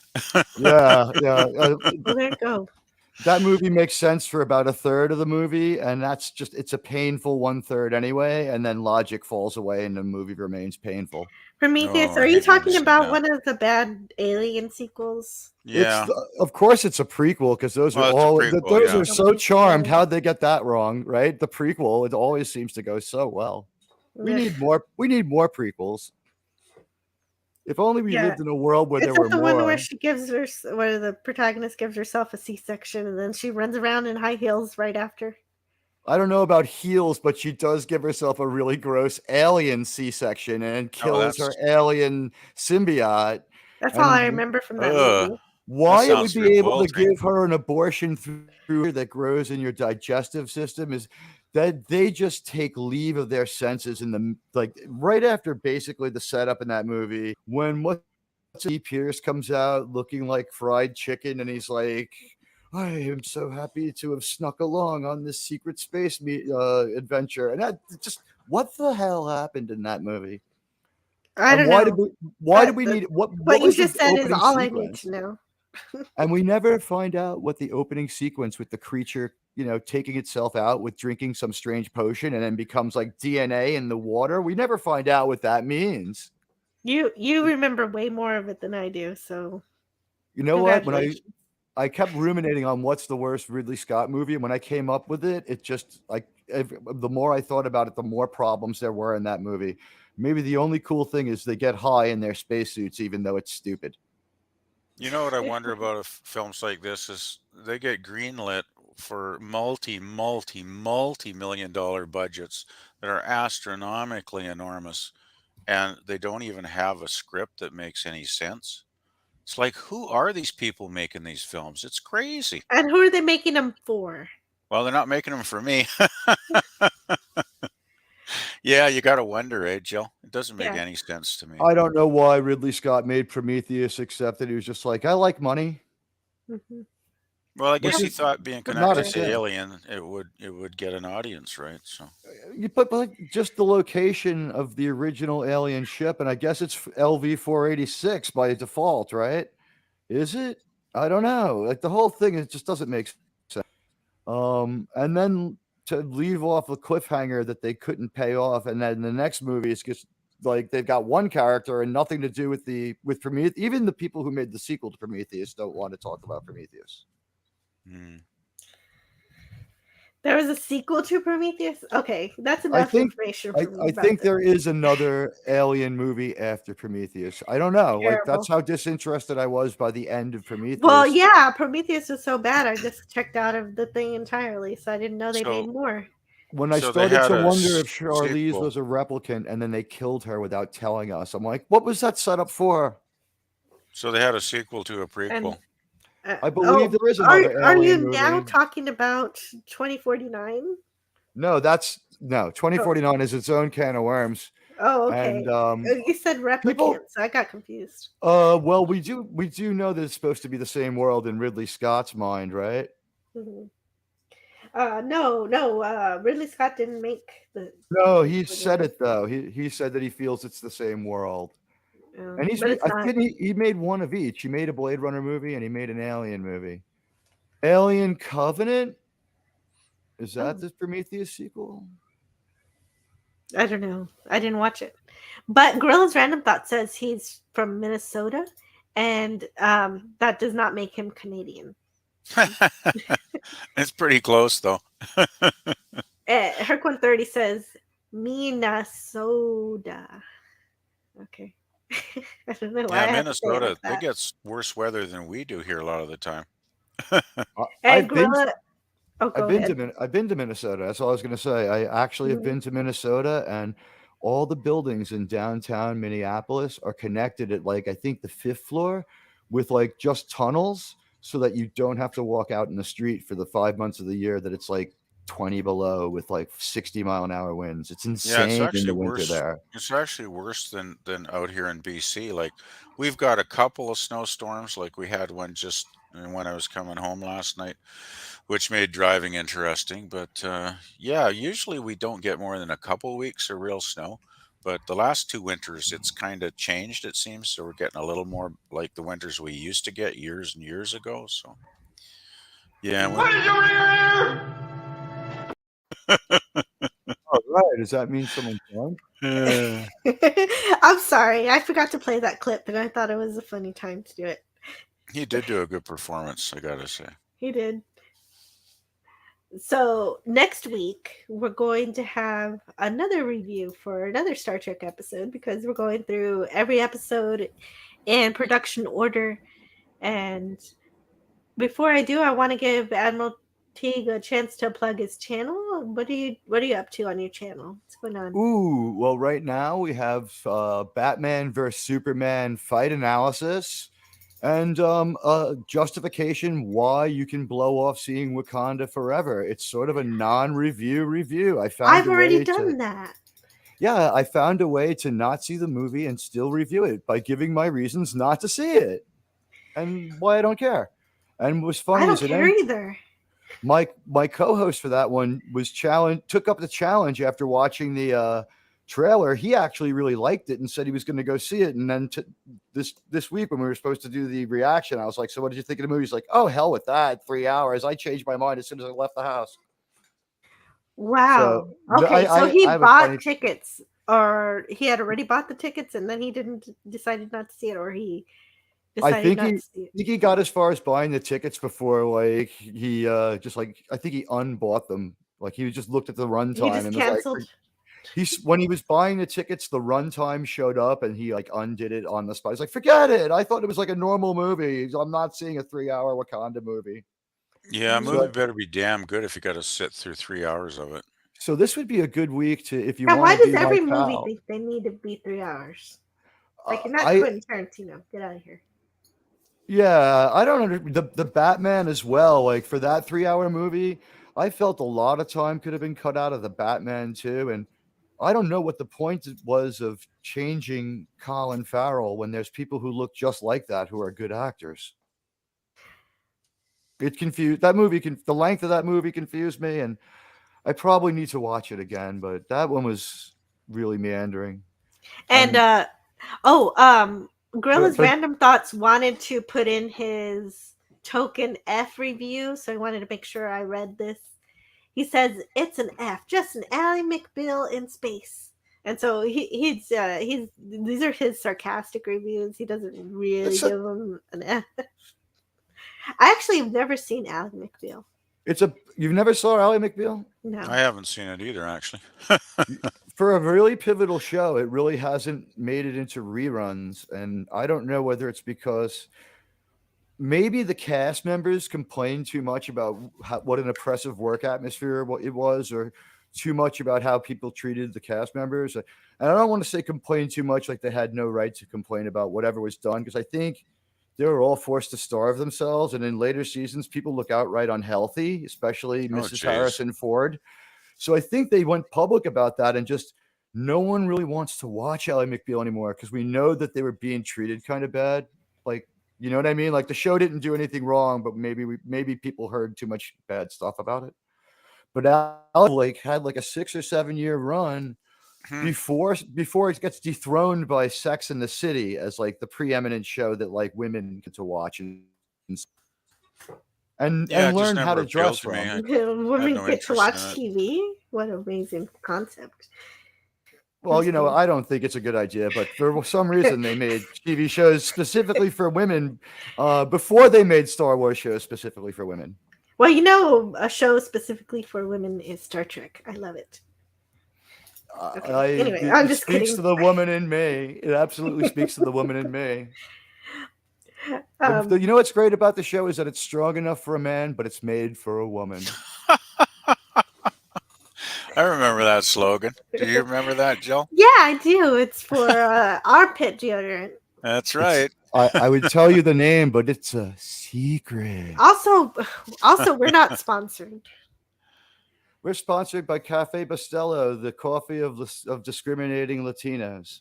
And thank you to Matt G. He decided to tip me for $2. So thank you so much for that. That's always unexpected and appreciated. But I do put the link in the description, so it's not. I'm not wanting it. I do like it. Thank you so much. If someone tips $5, I'll leave the stream right now. Well, actually, we're gonna leave. We're gonna leave pretty soon anyway. So cool. Thank you for letting me get out and do something on the streaming world. I was going to be booked up probably for a while, and I won't have content. So it's a good time for everyone to go check out their Admiral Teague stuff, which is just great. yeah, check out Admiral Teague stuff. He's at Saving Star Trek here on YouTube. Together we will save Star Trek. I would love to save Star Trek. First of all, start hiring, buy our secret hideout and hire real science fiction authors. My dream, Jill, if I could just tell you for one moment, would be bring back O'Brien as and Quark, and just have like a moment of old Trek. Of new Trek. Like we see them doing some stupid thing or another that we've already seen. And then it sort of deletes, and O'Brien turns around. Damn it, Quark! You've got to stop putting the Cardassian pornography programs into the holodeck. Yeah. And then like it never happened. And then maybe we 2-Vix Saru into the old continuity. We can save the characters we like from that. Because it's about that would be Star great, Trek. even though it implicates Quark as being responsible for all of it. Well, why not? Holosuites. Why not? Who else would buy a contaminated Cardassian porno program and create shows like Strange New World by mistake? But someone like Quark. Yeah, probably. He realized he did it, but then he realized nobody was buying it, so he tossed it. The Romulans would also make a program that antagonistic, but that would be the program that you showed like Federation prisoners that you had in like stasis, like when they captured Tasha Yar. That's what they made her watch all day, was Strange New World. So like, this is what we're gonna do to your Federation. Wow, I didn't realize the Romulans were that cruel. That they are the one secret hideout. They have a temporal transporter, Jill. That sounds more like something the Klingons would do, actually. Mm-hmm. It was Pleasant Valley Picker. Picker. Worse than a pain stick. Yeah, Pleasant Valley Picker. I know you don't actually have any content or anything, but did you want to plug your channel here? Sure. At youtube.com at Pleasant Valley Picker. 7681. Yeah, I just got a whole pile of music playlists, but tons and tons and tons of music videos. So if you want to go check them out, if you're into music, maybe you want to just click on one of my playlists and stream it in the background while you're busy doing something. That would be awesome. Cool. And Gorilla's Random Thoughts wants you to know, Admiral Teague, that you pronounced Murderopolis wrong. Did I? It's because I'm dumb. And did I pronounce it wrong? No, you know what? They're making a joke of Murderopolis because of I think it's up there in violent crime. Oh, Minnesota? Well, Jeffrey Dahmer lived there. Or he lived in Wisconsin. The Twin Cities are in both Minnesota and Wisconsin. So Minneapolis, St. Paul is in both. Okay. It's kind of like Gotham and Metropolis in the Snyderverse. Gotcha. And since Pop Culture Curator had to leave, I still want you guys to remember to subscribe and ring the bell for his channel. On Monday at 8 p.m. Central, we have our animated series show. And next Monday, we're going to review the episode Eye of the Beholder. And Scotty R37 is going to review Mad Men, the whole thing, with Steve tomorrow. Tomorrow on his channel, the Fantasmagorium Show. But that's like a supplement to The Crown, right? Oh, well, you're going to have to ask Scotty. Go check it out tomorrow. Wait, no, I have no idea anything about it. No, sorry. I brain fart. I thought that was the show Meghan Markle was on, but she was on the other Mad Men, Suits. Oh. Yeah, and I'm sure he knows all about that one too. So you can derail the chat with that because he'll probably want to talk about that too. And so I want everyone to have a great day. I'll see you guys next time. I'll leave you with the preview for next week's episode. And it's going to be the big one. Oh, yes. I just want to say a big thank you, Jill, because I've been waiting since 9 o'clock this morning, which is like 4.5 hours for these plumbers to show up. And they're still not here? Huge racket next door, but they never knocked on my door, so I don't know what the heck's going on. If they don't get here, in 2.5 hours, I mean, I guess they're not going to show up, so. Well, I don't know, but I'm glad you had something to do. While I was waiting for these guys. The wet bandits are hitting up the whole town. Your plumbers are going to be busy for a while. The wet bandits. Oh my God. Okay, hold on just a second. Give me a minute. Hello.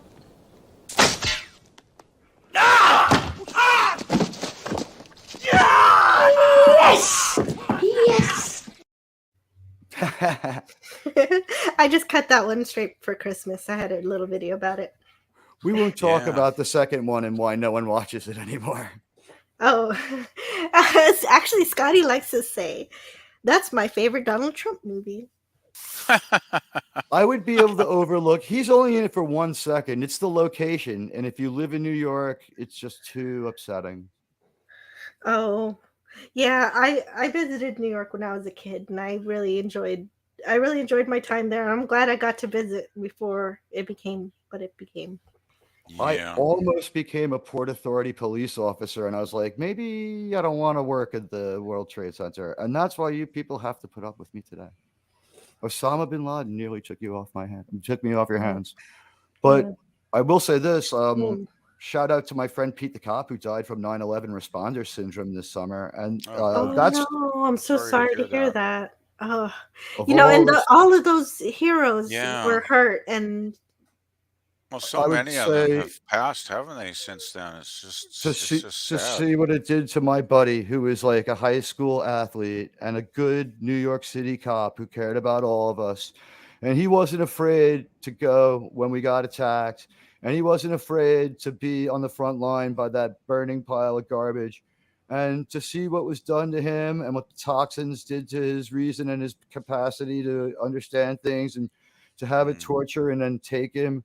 You know, Osama bin Laden was one of the worst human beings to ever live, and he totally didn't get as much as he deserved. It would have been better if we could have flamethrowered him, but honestly, to see what he's done to some of these responders, and my cousin was a fireman who survived that day. I don't want to see anything that takes place in that building. Yeah, there were so many people who saw the tragedy and they went towards it to help, and that it was an incredible thing for them to do. And I'm sorry that they weren't better taken care of. Yeah, none of them. There's no tales of anybody running away from the other people. But a lot of the responders didn't get the help that they needed for many years, did they? It took a lot of people. Like, he's not the a lot of people had to fight for them to get what Jon Stewart does every 4 or 5 years, and why they haven't made this. So many of these poor people have died. It's been proven it's exposure, and they still won't make this permanent. I agree completely with Jon Stewart. It should be a bipartisan thing that both sides care about. We agree with Jon Stewart on this issue. This one thing.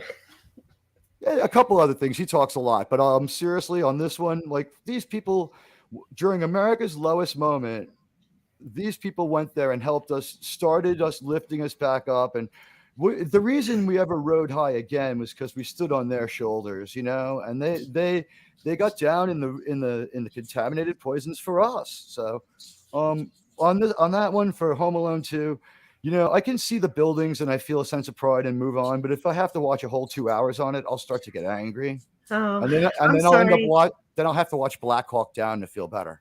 Well, there you go. At least you have a remedy for it. I watched Black Hawk Down and Zero Dark 30. And Gorilla's Random Thought says that he loves the second movie. It's the fourth one that sucks for him. And actually, I do have to go now. I've got some things I need to do, and so I want everyone to have a great day. And I'll leave you with the next week's episode. It's a big one. It's a Menagerie 2-parter. So I'll have 2 previews that I'm going to play right now, and we'll see you guys next week. Yeah, bye. Thanks, Joe. Bye. You're welcome. Goodbye. Thank you for having me on. You're welcome. Thank you for being on and having being a guest and helping me in the show. Yeah, my meds kicked in halfway through. Nice. Well done. PvP, good to talk to you too, buddy. Yeah, nice to see you as well. Mm-hmm. Bye, guys. Bye. Captain's log, stardate 1512.2. Why does Spock want to take us to that one forbidden world in all the galaxy? His former captain, mutilated by a recent space disaster, and unable to speak or move. I have never disobeyed your orders before, Captain. I know it is treachery against Captain Kirk, but I must do this. No vessel, under any condition, emergency or otherwise, is to visit Talos 4. And to do so is the only death penalty left on our books. There's a false entry in the log right now which doesn't jive with the established facts. How do you explain that? I can't, but to question Spock of all people. Doctor, as senior officer present, I present myself to you for arrest. You're a perfect choice.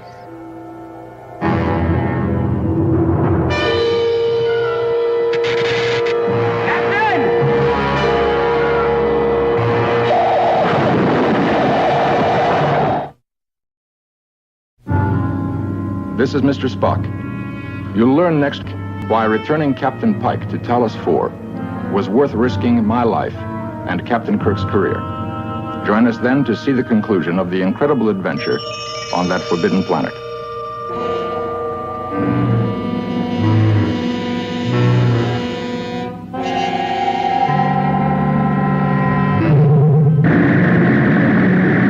Increase to full power!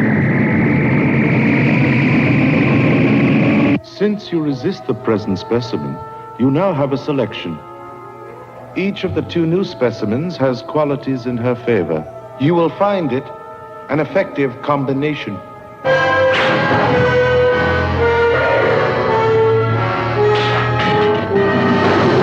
Don't, please, don't punish me! I'm dying!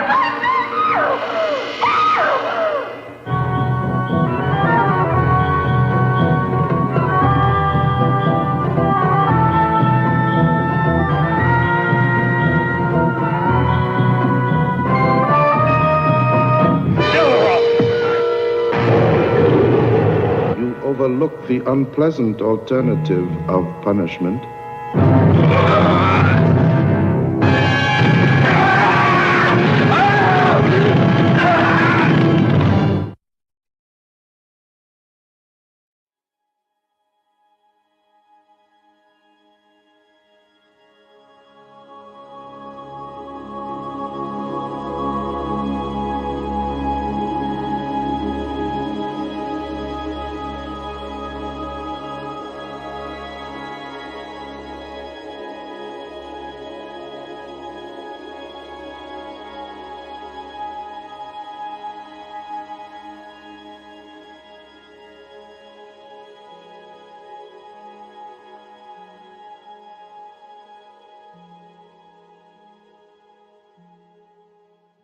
What can I do for you, Jim? I said, give me the brandy.